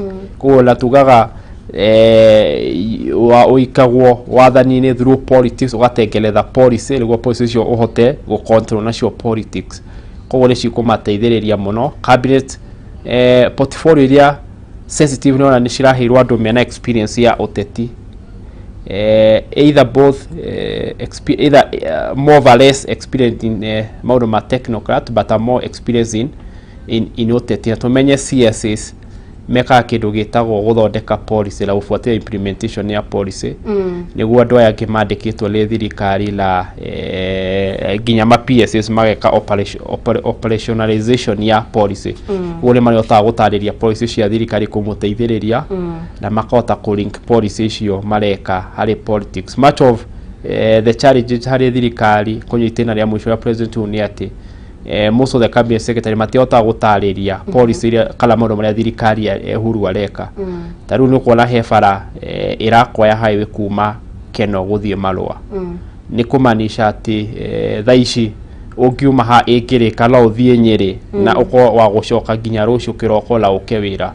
na cabinet secretary wari hore liare magohi gugeria ku link fareo ni fara ya 14 billion uko ndarahota ku link na equally advantages hari uhuru politically gutariria Kenya ni kuna fara ya kilo ya express highway 65 billion through a PPT public private partnership PPP fara gutire ciringi turarutire mukandarathi arathire arakomba fara arakomba besha aroka araka eri hagio ya kurongario arahuthira miaka igana rimwe kana miaka 10 hindi agakuhiriria no tumunekere besha citigarite tucoke a handover fara koguo na CSs aria hi mariho been a very good government project and plan matiahota kumi explainera mo Kenya one kiheo kiria arahe ungiona Thika Road uria yakirwo tundu hindi yo aria maikaraga thini twametaga ministers mari ateti ni mahotire kuonania Thika Road as a very big massive infrastructure nene muno nege gutuika ni ahota ku define legacy ya mundu gwitwo president the late Moi Kibaki koguo ni tukuona been a good strategist ora tugira smart politician du andu ani mari ukaga mbunge na magoka kwaria na Kenya uria a Kenya marahuraga uhuru turu ndareka kindu fulani u minister ni arithia na korio ni mbunge na magakoru ni makwa mari ngao yake lawa kuri welo ahiro transport we mobi wikite kina na kina nikio tekite na mahota guthi gutariria Kenya, so I think it's a very good approach. Uhoro ngigienda ukorwo kihutiriria ukirikagiriria ugiga ciugo ciaku cia muthia ni uhoro wegie kigina giki andu makoragwo magisave besha kia NSSF na akorwo akiuga ati ciringi ngiri magana mweri o mweri itiganite hihi uyu ni undu ungihotekeka kuongerera besha iria andu makoragwo makihonokia thiini wa kigina giki na hihi kungitwika ati wona arikia matena make maria guthia gikorwo ni itinda rimwe kana meri hihi utongoria uri ungi ugukorwo ukiowerera ni ugutwarithia na mbere na mutaratara uyu hihi ni undu ugitwarithio na mbere long term kana ni undu ungihotekeka lokorole remember in one of his interview William Ruto augire president implementation occur in 3 phases or 3 layers. There will be the urgent implementation yatuga quick wins, quick fixes tairia cia shokia port mobada ongerera judiciary 3 billion nyuithia aya matanyuite muma ma judge maruta macio. There will be medium hema doma magwikwo medium ta maundu hi magukirehe fertilizer and there will be the long term maundu mamwikwo ma long term uyu no kori uhoro long term well ni horo guthie na mbe thikariria igoka tundu olake araigirira kuongerera kigela giki uhoro wa igiriro ni thirikari ya president Uhuru wa Kenyatta na ya Kibaki na tugaga ati government policies or government ore gukwirite how tukiambia government is perpetual kiria wakorerera ole ugiuka kambuni ino we CEO mweru ugukorera mitaratara iria irari ya CEO icio na CEO uri urariho na ugukorera policy iria cirariho nicio guthii. So what you do you the improve all policies. So it's a very long term plan na program kiria kwendalia ati yokarule ati Kenya ni marasave besha nyingi ni kwendekerorwo in terms of security ya besha cia Kenya ciroro ule ciguthie gutigakorwo la any loophole kana leakage cia besha ici kura but in terms of a plan it's a very good plan na iko very long plan njega muno na gikorwo thirikari no on up uri rauga igakomba igacoka ya komba igacokia interest niguo Mukenya ahote kwara mbeca icio ni no njuge ni kaundu kega muno. Okay. Thegi muno makiria kiugo kia mwisho ukirikiriria kana tukirikiriria hihi wakiri? Kiugo kia mwisho ni ati riu mbunge ni officially yahingurwo makambia cikaro ciao Tuesday. Tuesday gwiciaria ugakorwo determination ya the majority and the minority. Kira gigwitwo committee cifomwo kuma hau twambe twambie kurora mitaratara ya mbunge uria guthii na mbere na implementation ya manifesto kana dream plan ya mundu gwitwo President William Ruto. Thengio muno kuri akenya ni kuigithia thayo na ni ndero muno kugeithia ni ikaria county ya Murang'a na nyendithiria Kenya thayo ndu ni macokirie mawira tuthio na mbere kwirutaniria bururi ni uhoreire twina president na njugire ngoretwo ngiuga ati to support president uria wiho itha no amuthurire ka andu amuthurire tumu support tuge ati success in terms of legacy ya President William Ruto igukwo eri success ya kuwe mobi de yakwa kana Mukenya haria hothe tune kumanisha success ya William Ruto na thirikari yake la Kenya ni kuongereka kwa economy ni muturire kuhutha ni ciana citu guthoma na ni gukona muturire mwega to ithuitu we must also tutigakorwo twi jealous tumenye to ithuitu jiaro na jiaro citu iria cigoka miaka na miaka ireroka. Asante. Thengio muno wakiri wa Rungu wa Mwangi ni undu wa guka na gututeithiriria gutaukirwa maria mothe makorwo makihandika muthenya wa umuthi thiini wa cikaro cia mbunge thiini wa gikaro gia kuhingura mbunge ya 13 mbunge iria yakorwo ikihingurwo ni President William Ruto. Ni ngatho muno makiria ririkana andikitwo mohoro na metha ya mohoro ni rathie na mbere gukuhaririria maria mothe makorwo makihanika koguo riboti ici guciamukira na njira eithiranite na njira kiru ona cihanda thaa 1 na thaa 3 koguo thina mbere gucagura ceceni ya Kameme TV ritwa riakwa ni Mubi wa Shege.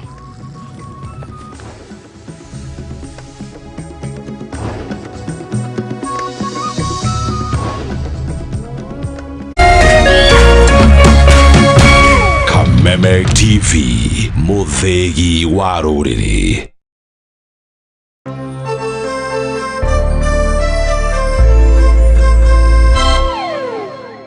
Sharania na Dhahabu Land Limited mituke onawe gwatire gacunjĩ project